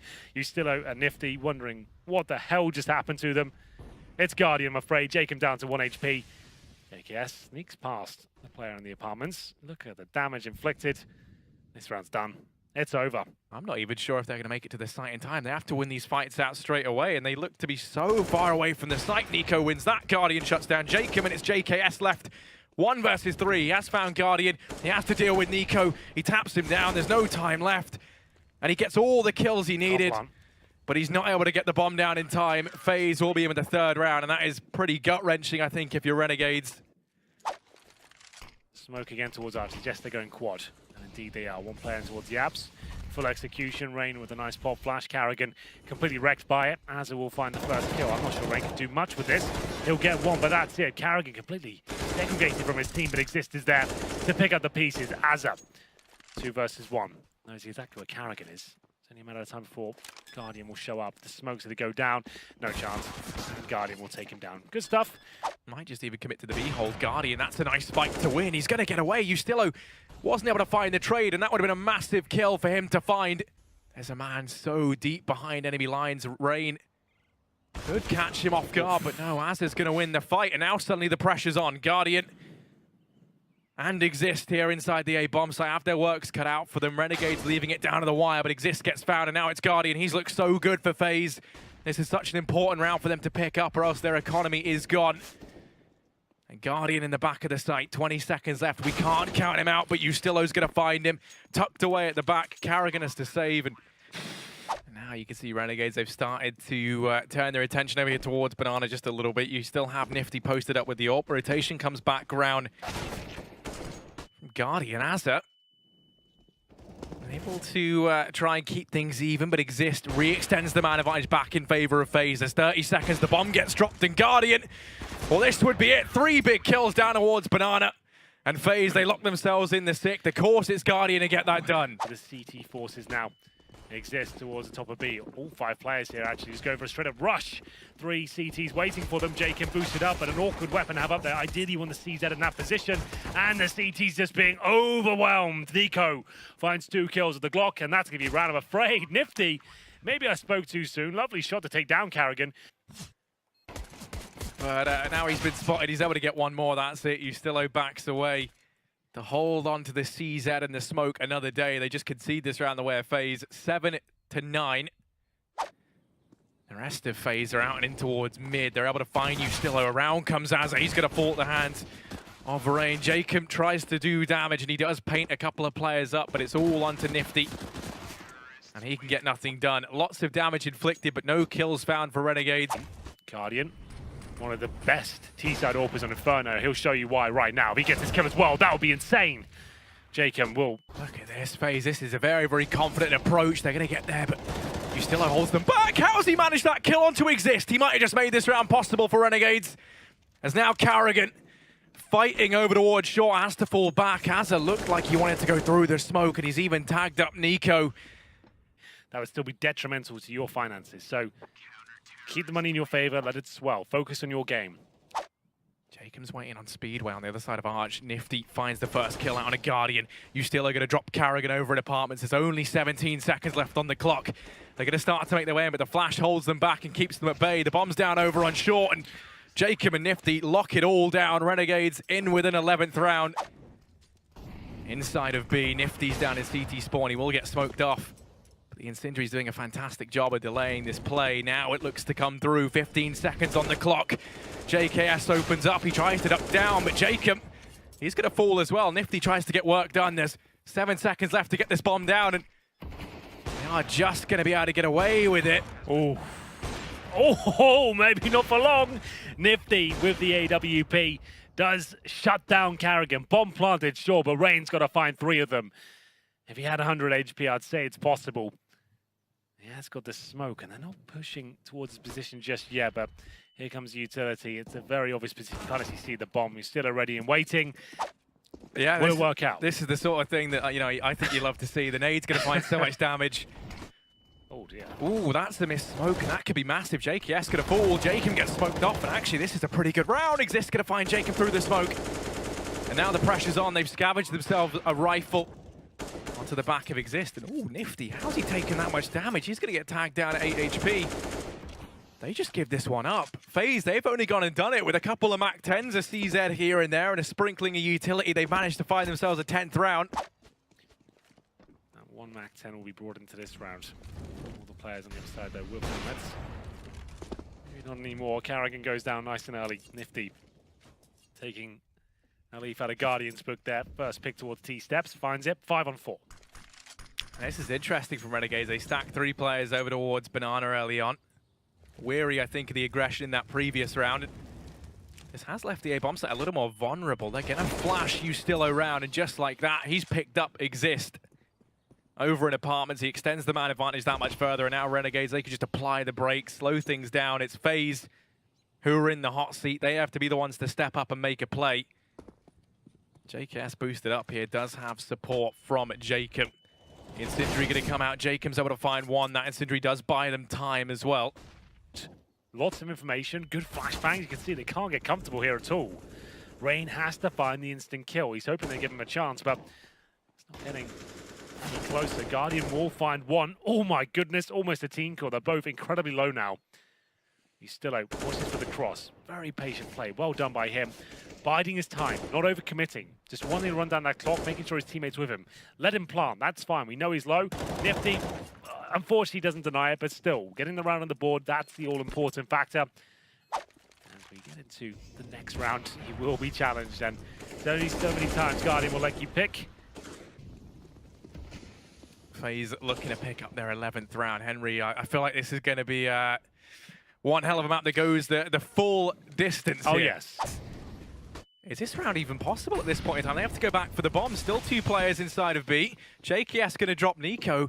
They're going to now turn their attention over here towards the A bomb site. Ustillo gonna shut things down. 2 kills. It's Guardian left 1v5 with 5 seconds left on the clock. It's not happening. Renegade's going to be moving forward onto a 14th. What a way to concede such an important round. It's actually pretty shocking as they go into round number 26. Look at the damage. Oh my goodness. A nuke has been dropped towards Banana. Carrigan and Nico are the walking wounded right now, but JKS does mix. An absolutely crucial shot, and he'll give them an entry at least. Jacob's going to double down, looking like it was going to be more, but Carrigan's able to answer back. Nifty's going to flash himself through the smoke. He leads the way. Guardian's going to pick him up. Missed shot out from Nico. They keep pushing in, and you still drop Carrigan. Now the pressure's on. Nico goes out and gets rid of Azza. Guardian drops Ustillo and FaZe. They're still in this, 12-14. He has Azza and Jacob inside the site. Now the push looks to come through. Ustillo gets flashed off the angle. Azza's able to trade back. They haven't flushed out Ustillo yet, but now they managed to get it done. And Nifty, he's here through the smoke. That's a very big kill to find. He's dropped the bomb and he's bought time. Rotation coming in from JKS. It's a 2 versus 2. And Renegades, if they go for this and they lose, they have no money into the next round. Nifty, he likes to play conservative. What's the decision going to be? Do they go for this one, Henry? I'm not sure. They have got a kit, but Nifty, low HP. They'll go towards quad and see if there's a kill available. Nifty knows it's likely someone's in that specific spot. They're committed now. He's going in for it. Exist waiting in the pit. This kill pretty much decides it. Nothing connected. That one does, but no frag coming in. Nifty can't find it. Guardian Exist toying with the CTs there. This is unbelievable. Jacob over on the sandbags. He's going to drop Guardian. Now JKS has to come in and try and save him. And there we go. One kill goes his way. Nico's going to answer back with 2 of his own. And Nifty and CT just toying with him. Ustilo's wrapping around from behind. They've boosted up Azza. And he looks to try and be the flower child. He's going to go down. Nico finds him. Nifty. He'll be making his way through. They need to find a very quick kill here or save the orb. Might not get a choice of either at this point. Nifty waits. No kit. Pretty much impossible to win the round now. Can he find an AK? It will be FaZe to find match and indeed series points. Nifty can't even get that frag. It was getting very exciting. It's going to be these Guardians tanked up quite heavily. And they'll commit a fast commitment towards quad. And Ustilo's ready and waiting. He's got the bomb down. Throws the incendiary on top of it. And he's got time. His teammate's rotating towards the graveyard. And this is looking very good for Renegades now. Yeah, Jacobs found one. Tags up Exist. Azza still standing inside of the site. Guardian tries to peek over, but JKS shuts down Exist. And suddenly it's Guardian and Nico. 2 versus 4 to try and win out this series for FaZe. Renegades, they put everything into this round. They want to try and carry us through to OT. Nico has dropped JKS. Nico's flanking round. You almost feel like you can never count FaZe out of rounds like this. Guardian's going to get tagged low by the Molotovs. 3 kills yet to find. He knows where the players are, but he's tagged up. Azza's going to find him. We're going to overtime, Henry. We're not done yet. Be execution coming in. They want to be smoking towards Coffin. CT spawn can Molotov towards Emo, but this is more of a fast approach here. Just trying to catch the CTs out of position, but it's all gone horribly wrong. What was that? Karrigan, I think they heard a boost or a footstep. They tried to capitalize on it, but pretty shocking entry.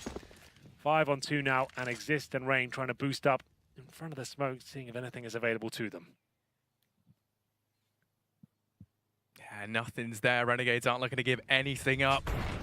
Rain on the entry, first man in. He's able to get 1, but Jacob's still doing damage on the boost. They're not ready for him. It's Exist. He's able to get 1, almost a second, but Nifty's there to find it. Renegade's going to go 16 at 15 up. He will find Exist, but will he pull the trigger straight away? This is what I want to see, this discipline as the tension mounts.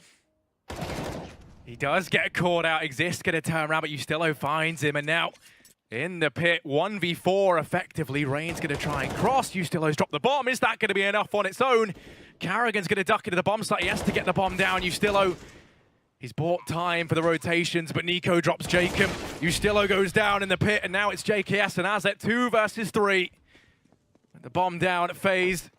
Looking like they're going to be onto a 16th of their own. Yeah, the pendulum swings once again. FaZe somehow recover the round. It looked like Ustilo had done enough there. Maybe given the call that he pushed him towards B with that flank, but it was the incorrect play. But JKS now, he's got a chance in this one. Lovely play with the AK-47. He'll have to jump out, bomb ticking away. These 2 kills here. Could he do it? Pushes towards Karrigan. He nails it. I think he has enough time with the defuse. It's going to be touch and go. Not going to have it. Oh, that is so devastating, yeah, Henry. Absolutely.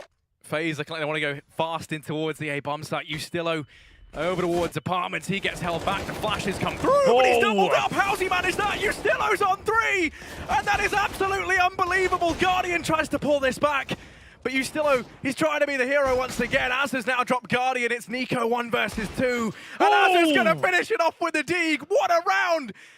Single. Actually making the double orbs out of Guardian. Nico will be working in tandem here. Ustilo dropped nice and early. Guardian's been so good this series. But they'll still commit, trying to up the pace, and down they go. Guardian hits another. This still is possible, but Guardian doesn't seem to be missing a single thing. My God. 5 on 3. Nico setting up the FaZe clan as Guardian does the work once again with the AWP, but still a lifeline here. This kill is everything. Can they shut down Rain? JKS certainly can. Makes the round possible. 5 on 3 converted to a 2 on 2. Bomb planted. 1 flashbang available.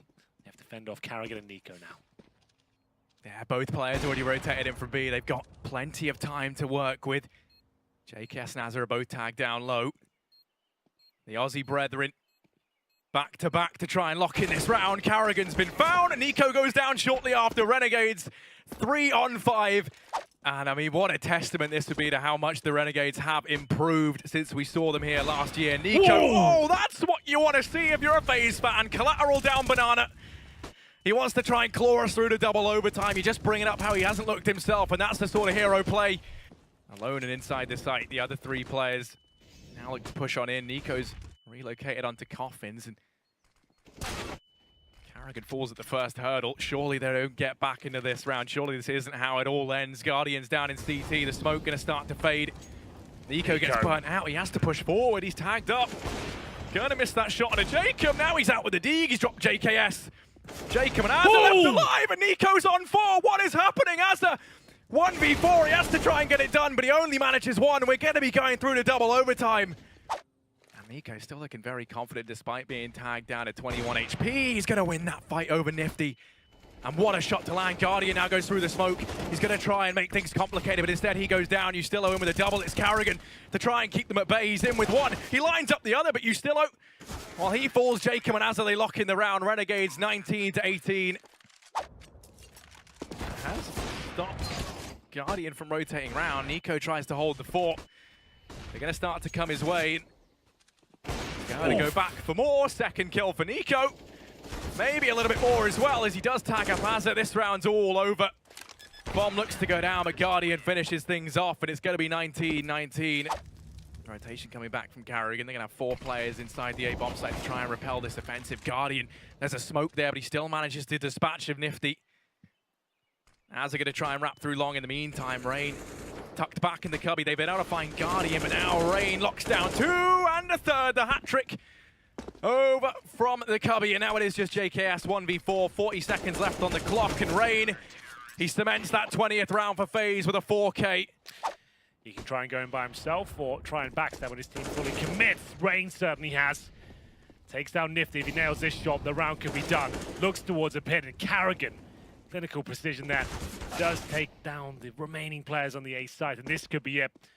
FaZe left in a 4-on-2. Jacob not going to be able to do anything about this. Rain just deletes him, and JKS will have nothing to say about this round. It's going to be FaZe with 2 series points in the bag. Rotation going to be coming through from Jacob as well. He's playing over on Speedway. The bomb's headed back. Azza, he spots out that the top mid is clear, and that might be the ruse given up. Second smoke goes down. Nico going to try and peek on in. Rotation comes through from Jacob and from Azza, but JKS could get caught out, and it's very important that he stands his own here.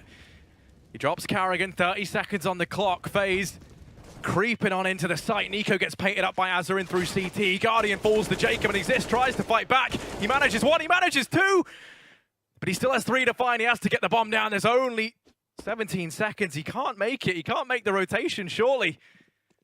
You still are holding on to things over here in second mid. This round is all over and done with, 20 to 21. This will be it. 2 players on the other side. Jacob has fluffed his smoke again. He's not even part of this. JKS luckily picks up the first kill. And the second, the Naga to rain down death. He does fall now at the hands of Guardian. Jacob, he's dropped Guardian from the equation. It's all onto Carrigan and Rain to try and win this out for FaZe. Renegades want to take us through to a 3rd overtime. And they have 4 players in the retake to get the job done. They have to topple Rain and Carrigan. Molotov in, they're being very methodical in this approach. They have plenty of utility to work with. Incendiaries go out. That's going to force Rain into the open. Nifty finds him now. It's Carrigan. 1v4. He's been able to find the first on a Nifty. Still 3 kills yet to find. And he's going to fall at the hands of Ustillo. Defuse comes on in. And we're going to be heading through to a 3rd overtime, Henry. Nifty's close on short. Ustillo over towards apartments. Nifty opens up with a nice shot on a Carrigan. There's only 30 seconds. He started to really apply the pressure. The time ticks down low. Ustillo still up on the balcony. Hasn't had a chance to rain down death just yet, but you imagine it's going to present itself. He's going to fall to Exist, and actually Guardian now creeping forward. 15 seconds. Nico's in through the smoke, and they've got no idea. Nico, he decimates 1. Nifty still making a stand in the back of the site, and he gets the job done. 22. Jacob going for a fast play. He might get the double spray down here. Might get nothing at all, but it is an equal trade. Carrigan can't get more than that, though. Ustillo leads a charge towards B. Bomb should be planted. CT's obviously going for with the money situation, but have they even got a chance? Guardian throws in a deep smoke in front of the bomb site, flashes in, he's got his trusty AWP, but a flashbang completely wrecks him. Yustillo, it's brave, but it works out. He'll still be fighting on the front line here. Damage inflicted towards Exist. 4 on 2, and I don't think they stand a chance now. Yeah, Yustillo looks to try and put the nail in the coffin. As he lies in wait, Rain does check him. He's able to find that one. Now it's a 2 on 3. Exist going to actually swap out to the AWP. Rain flanking round the back, and Exist out with the dig. He loses Rain and now falls to Az. A double kill from him, 24 to 22. Molotov's deployed. Guardian looking towards that underpass and does find Nifty. Nico and Carrigan inside of B. Now, they had their problems earlier on in this game, locking down the site, but this time there's no such issue. Nico and Carrigan actually manage a couple of kills between them. The bomb's going to go down. It's JKS and Yustillo, and both these players have been so pivotal for Renegades. Yustillo in with one. Go. Almost a second, but not quite. It all falls on a JKS. In the back of the site, the AWP in hand, and a 1v2. Exist and Rain left to try and find. Flash goes out from Rain. JKS knows where he is. Oh, Rain spotted the fact he's got an AWP as well. He's like, I'm not taking that challenge again. Perfect shot from JKS. This could be it. 1v1. Molotov and flashbang deployed.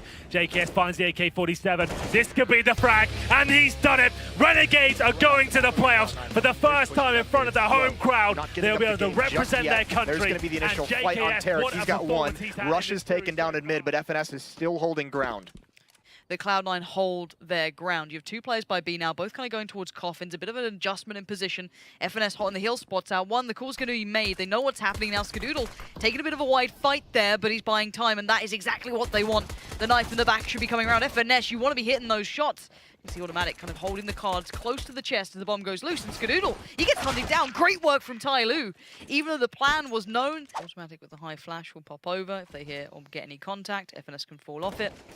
Seems as though that's the case. Here comes the flash, falls off, Automatic swings. It's nice, it's good, but actually somehow loses out, and oh, the Molotov too. This B hit was somewhat seemingly like it was going to go Cloud9's way, but no, Tyloo recover well. They've got the bomb to place. That's going to be planted any second now as it is. We're left in a 4v3. Skadoodle, Tarek, and Rush probably baffled that this has happened. They were on the relatively long rotate, the last 2 players, and it's Tarek who'd have to be the player to get at least one down pretty quick now. Yeah, they've got to do it fast. No kits on the board and not a lot of utility. You can't just smoke the bomb and pray. Molotov going to force Captain Mo into the open. There's the first. Now they've got to pick up the pace. Another kill for Tarek. They're making this work somehow. Crossfire set up right at the end and using the crouch perfectly one-on-one, and he's not going to be able to get it. Tarek finds the final kill. He's got plenty of time for the defuse as well.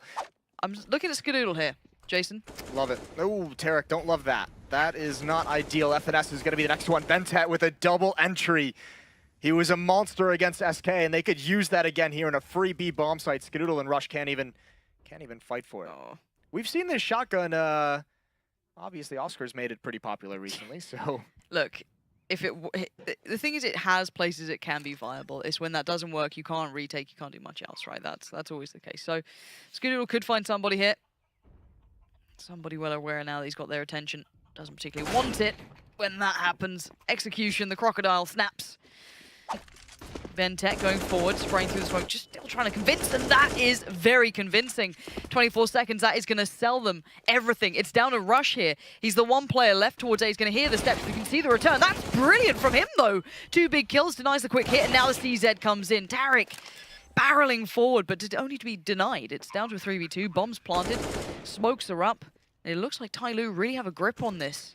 the slimmest of margins. A spray from Bentet through the smoke. That one kill was critical in pulling the rotations away from the A bomb site. Tyloo is going to have this half in the palm of their hands to start things out. A 5-1 lead. No more money for Cloud9 after this, and Skadoodle just has to scramble.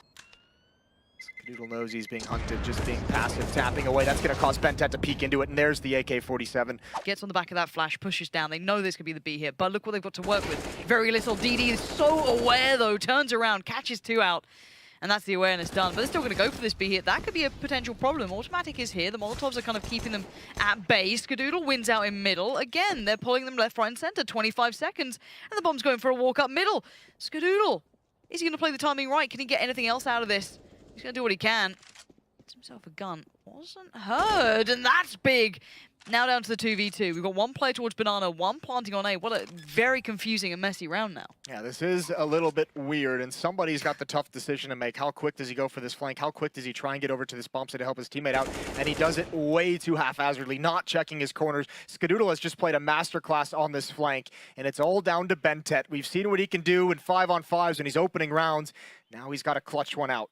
I love how active he's being, though. He's not just sat kind of being the static position on the site. He's looking for it. He gets one, and now this gets fun, though. How does FNS play this? Not at the biggest game yet, but he does have the armor. Skadoodle didn't, and managed 3 kills. Plays for the time. It's perfect from Bentet, though. It looks like it is only 20 seconds. They kind of have to go. We do have players here, however. They're going to make it tricky. Tarek's there. So's one more, and the timing is right for that. Well, it's more automatic keeping this together than it was Tarek. Oh. DD! What a shot! Automatic gets outdone. Bomb plot needs to be now, and it will be. They're going to have that. It's a 2v2. AWP on the retake, never exactly what you want, but Skadoodle has that power. He can be so deadly. He's got to be right now. There's a Molotov as well on the board for Tyloo, and Skadoodle, he's got to find DD to his right. That's going to be a tough angle to clear out, especially for the AWP. Got to rely on Rush to try and make something happen. Flashbang in to allow his teammate to move forward towards the bomb site, and Skadoodle, he's going to go for the jump, going to go for the movement, but an immediate headshot. Rush now is the last one left and the last one to die. And it's Cloud9 again getting stumped. Gonna lead the way up mid. There's a stack here for C9. Another good opportunity for him to turn this around. Good opening kill for Skadoodle. There's DD chiming in. He spins around but can't find the follow-up kill. More pressure from the AWP. And yeah, this one makes you feel uneasy. Going to try and back away. Rush just pulls him right out of his jockstrap and finds the headshot. Now it's somebody coming out of halls. Going to try and recover that bomb, but Tarek hears all of this. He's got to hold his nerve. He's got to be steely in the way he approaches. Good work with the CZ left with very minimal amounts in the clip, and that means that Bentet can do this. 13 seconds. Keeping it silent though, Bentet sees a little bit of leg, and that's more than enough. Automatic. Great work from him. We thought this might be a mismatch. It's been a good look in T side as well. It has an aggression coming out from the CTs. Tarek and Rush going walkabouts. See, Extra on the other side, receiving a hell of a lot of damage here, and the timing could be uncomfortable, and it is. Punished. Rush and Tarek, they tried to make the most of it, and now they left Skadoodle very much alone, feeling isolated, and now somewhat surrounded, but he's going to have to fight his way out of this! And there's your classic Skadoodle if you missed it. Turns around, destroys DD. He's going to be asked for some more, but he can't deliver that one. Bit too far, bit too much. Already a bit of a hero performance there, but FNS up to the fight, up to the challenge. Shot to the back. Follow-up not going to come through, though. This is still a 2v1. To try and isolate the player in pit. He's actually going to jump right into it. He's going to go for Bentet inside the site, but he's outpositioned again by Bentet. Reads the play. Little bit they have. 2 Molotovs on automatic and FNS, and here's the counter one. The first one goes on the ground. Flashbang in the air. Tyloo not committing all the way. They're waiting for the flames. They have the smoke up, but 3 players here from Cloud9. This is going to be a tough battle, and actually the boost is forced away. Automatic comes through. He's got a double and a dink onto the third, but he runs out of bullets. FNS and Skadoodle blocked off by the smoke, but Automatic has done so much work, and the spam not coming through, and now they're challenging, and now they're going down, and that might be over-aggressive from C9. Teammates not quite here yet, and the AWP has plenty of ground to come to effect, but Rush out-duels him. Mo back to the wall, tucked in by Dark. You've got Molotov's flash, nade, smoke, everything you want if you're Cloud9. The flash is good. I'm pretty sure Tarek has caught a glimpse, but this is a nice play from Mo. Good attempt. You've got to kind of play your way out of it once you've been spotted, but Tarek handles it well. Smoke's being lined up now. 3 out of the 4. The 4th might get deployed now. Good flash, though, going to force him off the angle. FNS completely blind as well. This is a lot of flashes coming out. That MAC-10 actually does get the kill. Somebody towards Automatic, and now FNS, the smoke towards Coffins, if they meant it to do that, was pretty darn good. But, I mean, still, Bentet denies any play back in, and this is a lockout. Yeah, MAC-10 does exactly what it's designed for. Just get blind with all the flashes. We're just going to keep bombing them over, and at some point, when you come to, you're mobile enough to take out that first player, and that's all we need. Tyloo going to get up to 11. As these final kills come through, somebody with the Molotov at his feet. But this caps off a phenomenal and surprising half for Tyloo. I actually didn't even intend that. That's how good I am. Gifted human being. Tarek, decapitated. Just walks on in. It's just like, just slap to the side. Rush, next up, possibly in Apartments. DD's there. He's watching towards quad for now. I guess he does have a player towards site. Peeks on in. And again, there we go. It's the massacre that's happening. Somebody... What? What is this? Just get North American, apparently, Cloud9. These guys are doing it more than you.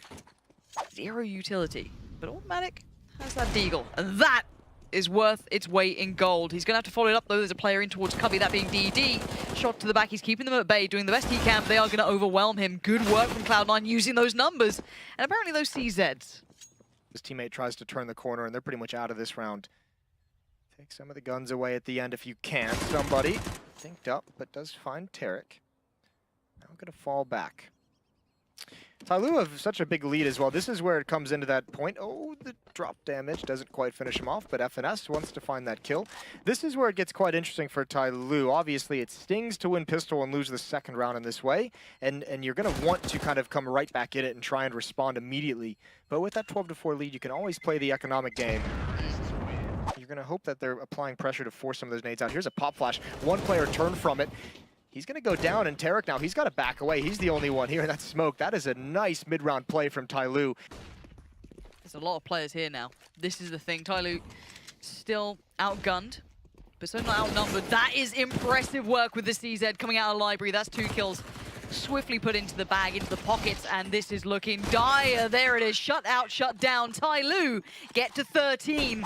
They've kept the B defense honest, and now Automatic walking his way up, finds somebody. Backing away into the Cubby, and now the hit towards the A bomb site is on. Execute is still committing towards the B bomb site. It's double up and pit. Captain Mo's got to do work. Excuse me, one player's in the site, and DD's taken down from behind, but it's still working. Automatic left all alone in a 1 versus 3. And Captain Mo perhaps going down a bit early. You don't want to risk this. Automatic, 3 kills already. A talented player spots out one possible victim. Insta-turns! You could see the cogs just turning in his brain. Does have the support from somebody. And the flash comes in. Great work from Automatic. This guy, he's warming up at least, but where's the rest of his team? At least this time it's working out. Mo can't quite get it done, and it's a 1v3, and mid, and we don't have like a big hit coming in. They've done fine. They need to make a decision right now, obviously, 20 seconds. They're going to go back towards A, but look what they've done. That forcing back somebody pulls a third player over towards the B bomb site, and that is a dirty opening. Automatic. He's going to find, no, he's not. Skadoodle's going to get it, but he's pretty much eliminated Tyloo from having a chance in this round. Running down the clock, Cloud9 pulls Tyloo out of position, and another easy round down the stretch. FNS coming around at the same time, and actually they lose out on 2. That's really big work. Mo could get the timing right here, or completely wrong, and Rush gets the kill. There it is. Spins. Okay. Spins around, gets it done, and this is 2 big losses there. Yeah, not like this. I mean, remember, Cloud9 lost one of these rounds earlier as well to the CZs, and look at this play from Captain Mo. This is a big boy play. 4 HP, he's gone on information gathering. He's going to have the most epic of all flanks if possible, if the timing is right. Good pick from Skadoodle. Actually, only 1 defender inside the A bomb site. That X-Curate. So this flank has to yield some results, and I think he's going to hear these footsteps from Tarek. He'll be able to call it out. We should start seeing a dot start rotating from the B bomb site. It's not happening yet. Now the call is going to be coming, tapping away. He finds that kill, but low HP. Tarek grabs him through the wall, and that's critical. X-Curate's got to get into the bomb site. He's got to be able to delay. His teammates just now pushing towards the base of Banana. Let's see what he can achieve out of this one. He has to play this just right. Good work. That's the bomb carrier down, so that will buy you a bit of time. You can see Tarek already considering that off-part position, looking for the opponent, but it's somebody to get real quick round there. And the attention turns towards B, as does the bomb and the rest of the Cloud9 players. The hit comes in, somebody playing on the edge of that smoke. The flash forcing him off. The Molotov is there. The smoke is up. It's all very nice. He actually plays it back in well. He's buying a bit of time, but not enough to really hinder much here. Cloud9 should still be in the good. This guy can be deadly, but again, individual plays here, very, very much situational at best, as Automatic shows him how it's done. DD goes down, and we are down to 2 now for Tyloo. Nice job from Tarek, really applying pressure, being aggressive, and kind of scouting out that B bomb site, even without a kill. Allows Skadoodle to get the trade, and Captain Mo is going to have to try and save this weapon. Not against Automatic. He's sticking around, see if he can get something. There's one on something site. From nothing, and no, Rush doesn't see him. Rush. Are you kidding me right now? Oh my god, the timing on this. We have 1 player on Banana. That will be Skadoodle. He should be able to stop this. Let's look at his perspective. He does. You're doing maths on air here, Jason. It's late, it's jet lagged, and I'm still performing at a really high level. You're welcome. Tarek with the opening kill, and Bentet now with a double spray down. And that's actually a pretty early warning call. The X-Curate has the AWP, so that smoke is really going to hinder him. And he's not even going to go for the lucky shot. He's trying to gain position in ruins out towards construction, and it's not going to happen fast enough. No, trying to go for the spam through the glass, but No one's going to be called off by that. Automatic, a deadly player to come up against, but DD wins that fight. That's actually pretty imperative. It's a 3v2 retake, but Skadoodle and Rush both have Molotovs. They have time to be bought here, but the hit's going to be coming in now. Here we go. Missed shot from Skadoodle. The poor timing for it. No, there's one kit on Captain Mo, Oh and that's my it. God. They've sealed it. They've made it happen. Capped off by a phenomenal retake, and I think it's even the 10-second defuse. They didn't even care. He's going for it. Captain Mo went on the bomb, but not going to give it up. That's going to be the map 1 victory for Tyloo, closing out a very good first half. They had to fight for it in the second, but Cloud9 way too slow of a start in this one. Jason or Moses, it upsets I me, meant to but tell you you've been becoming a diva recently. I was hoping you'd go for a different word that begin with D then, but we are into this one. We are live, and Bentet's already up to a bang, and Captain Mo getting his cards close to the chest, and oh my God, he went for it. He was going for the BDP to start with, and I'm a fan. I'm a fan of this. Tarek, you're in a 1v1, and this guy's up for the fight. What is this sort of game we're seeing already? This is ridiculous. Yeah, this has been a brawl all the way through. Fast pace towards the B bomb site. Tarek now with that Glock. The cover is perfect, but he gets his head taken off. Excurate with the one-on-one clutch. Tarek. This is going to be interesting. Is he going through that smoke? Oh, the flash is good, though. Very nicely timed. Couldn't adjust well enough on the second, but information found to a degree. Captain Mo at an off angle, but he's got to manage his attention from Monster and over here towards Sandbags. When's the peak going to come in? Automatic going to turn the corner. That's a free kill. Probably expecting one more to be at the pillar, but not able to find him yet. Either way, that's pulled both players from Tyloo committed at the B bomb site.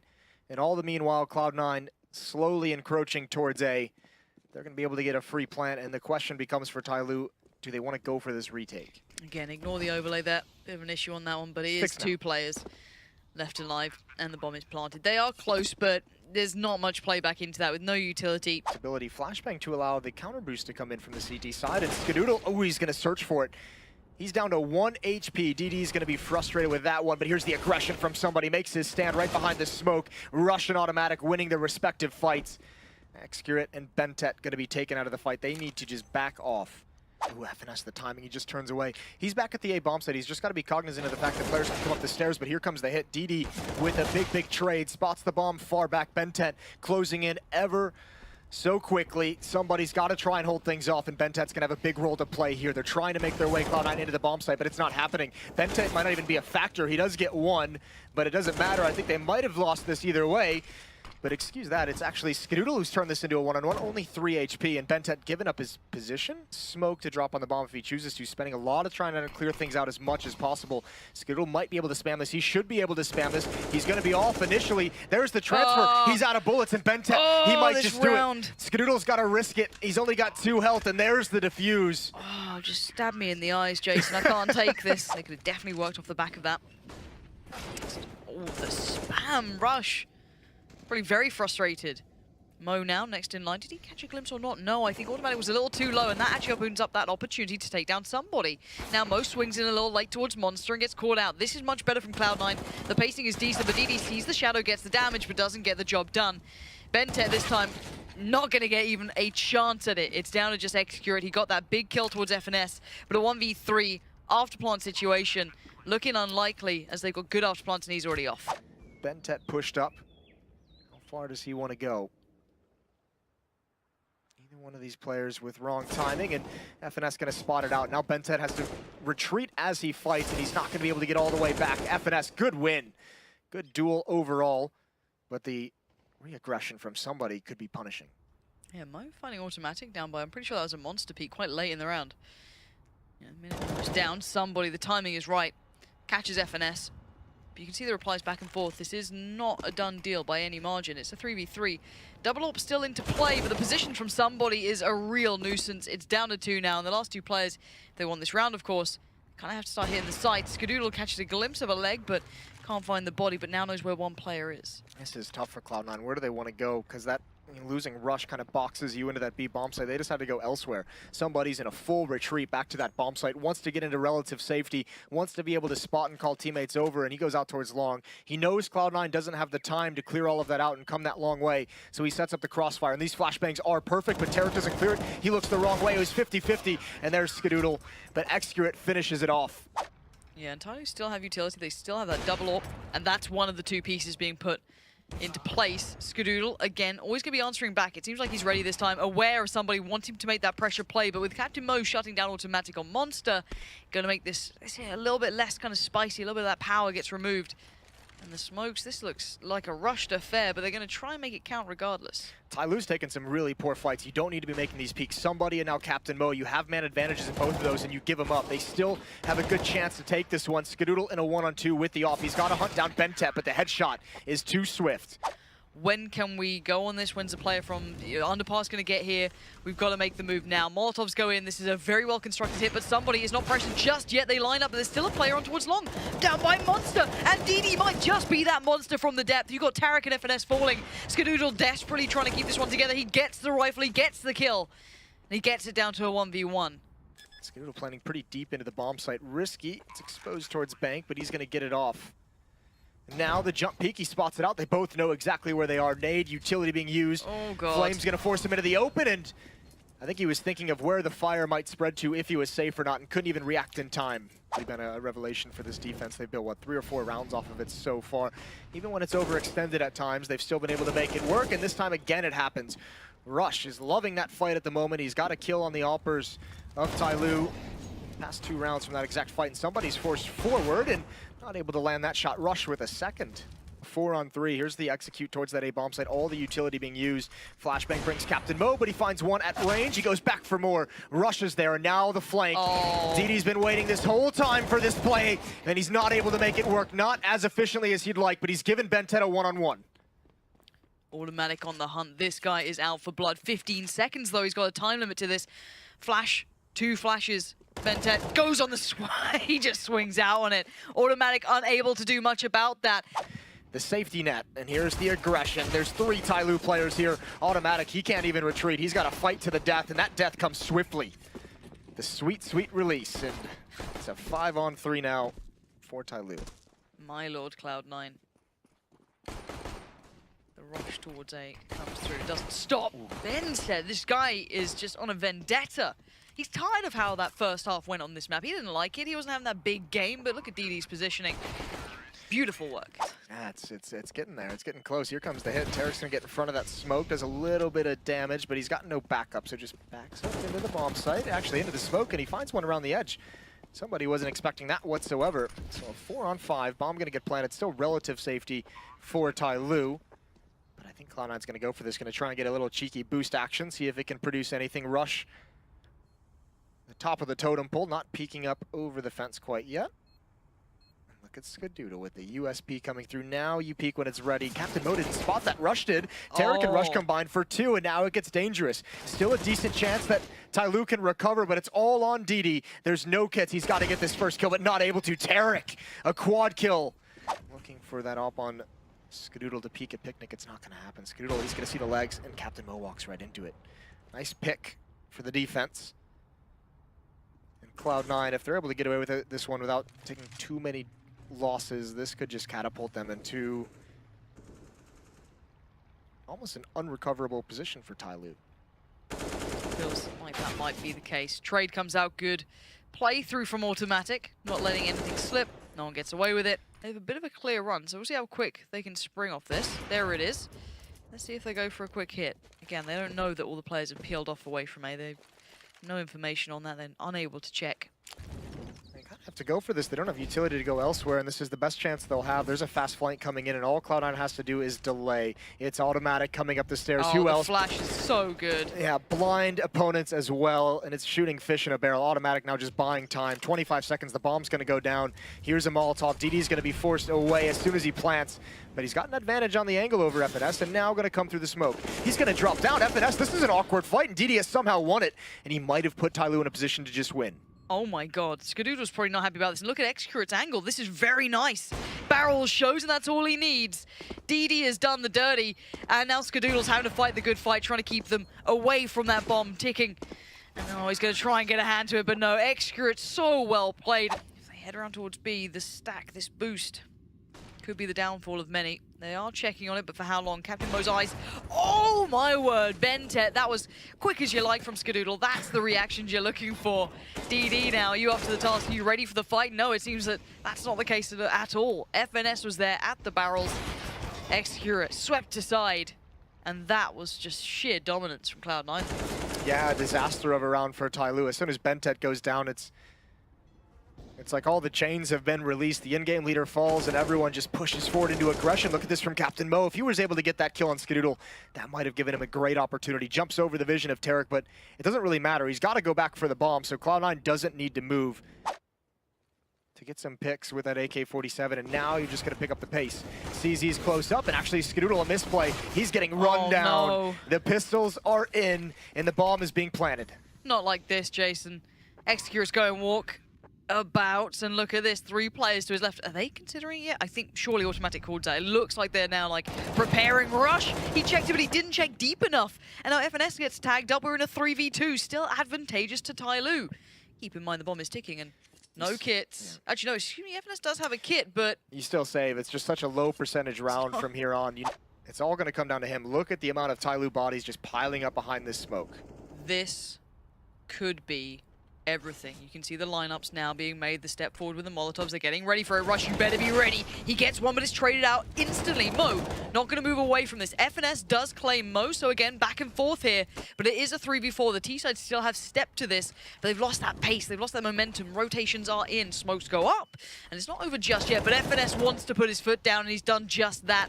This has stemmed the bleed. Tarek joins in on the fight, and Excurate pushed away. It's Cloud9 keeping them very much in this. The B bomb set in case of a monster walk through, and he's actually going to pair up with FNS. They can have a quick flank. But Skadoodle, they walk right into the crosshair, and he can be a beast in this scenario. So many angles to toy with, and he's got a teammate there to help provide cover. Tarek does eventually go down, but now Skadoodle, the warning system, they're wrapping upon him. Flashbang out. He's going to go for the peek. He's going to not get one more. The no-scope doesn't work, and he falls.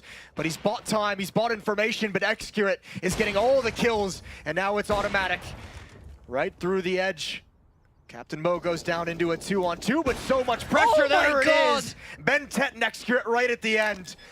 Okay, well, here you go. If you weren't paying that much attention before, because you saw Cloud9 leading, you're expecting that third map, tell your friends right now, get on Discord, get on TeamSpeak, get on Vent, get on however old you want to go back. Roger Mumble. Wilco, it's ICQ, all there. yeah, do it all. Roger Wilco, how old are you? You've literally just shown your age. I've done it all. It's all been there. This is the time to tell your friends that actually Tyloo might beat Cloud9. Maybe not if that keeps up, though. Automatic takes somebody out of the sky as he wants more, and he's going to get more. The angle looked beneficial to Automatic, but the trades go effectively towards Cloud9, but it's still not all together. He stayed out, FNS, brazen, and they fall. 2 kills now back-to-back has created a great chance now. Smoke goes up. Where's that bomb, though? So far away. This is given time for a rotation. Tarek flies in. Superman style on this. I don't know what the hell that was. But you've got Mo pushed up. This is a very disjointed round. This looked like Tyloo's all over, but Cloud9 had something else to say about it. Bentet, where's that magic? It's gone. Ripped away. And I imagine it'll be something a little bit faster paced, a little bit more concentrated, a little bit more, put a lot more bodies onto the initial attack of a bomb site. But look at this Tarek again. He wants to go wild, making content. He's got down to 2 HP. There's the opening kill. Transfers over to DD, and he builds that one as well. We said Automatic needed a partner, and Tarek's delivering here. 2 kills early on. Very pushed up, allows space for FNS. And Cloud9, this defense has come alive here. Tyloo really put a time limit on these slow plays. Molotov is perfectly timed from Skadoodle. Bentet knows he just has to go through it. He's going to catch Skadoodle unawares. Skadoodle is so confused. The flashbang almost opens it up, and it does. The op coming alive, but there's the flanks right in the nick of time. Cloud9 not getting a whole lot of deep information. All they can hear are flashbangs going off. All they know, the standard utility usage for map control. Automatic's rotated over. That's a big power player to be here, though, to defend against this hit. Here we go, DD at the door. Knocking to come in, and has he just caught Tarek? No. Timing's off, it's a little awkward. I think he caught a glimpse, but one by one they start to come in, and one by one they fall. The trades are still there, and actually Automatic gets called out. It's a 3v2, Jason. 20 seconds remain. The bomb is actually on site this time. FNS and Rush are locked out. They got to step to it, but Mo could have caught an angle on that. He doesn't quite see it, but he sees where the nade comes from. They're getting ideas on this. You've got somebody watching for the back. Oh, this could be it. Mo to... No, doesn't catch out Rush. Maybe a little hap-handed there. Bentet now going to be asked the question. They're coming on this. He doesn't check the player in back. They've slipped through, but he does get one. He spins it on towards an FNS. And it's Tyloo getting on towards match point. It's been such a back-and-forth matchup. Hopefully composure is going to be key and they retain it, and I'm a little worried here, but they do go into the blender and they somehow come out okay. It's somebody with 2, and Cloud9 just shrivel in comparison. Rush does put up a fight, that's not bad. The trade's still there though, somebody wants this. He wants to take Cloud9 out of this matchup and put Tai Lu into a position you just wouldn't have expected. No, they're going to make it to the playoffs all on FNSO 1 versus 4. He's not even going to give a chance. Somebody, 4 kills. There's the celebration. Tai Lu have done it. A day of upsets here at Sydney, and Tai Lu have showed up in a big, big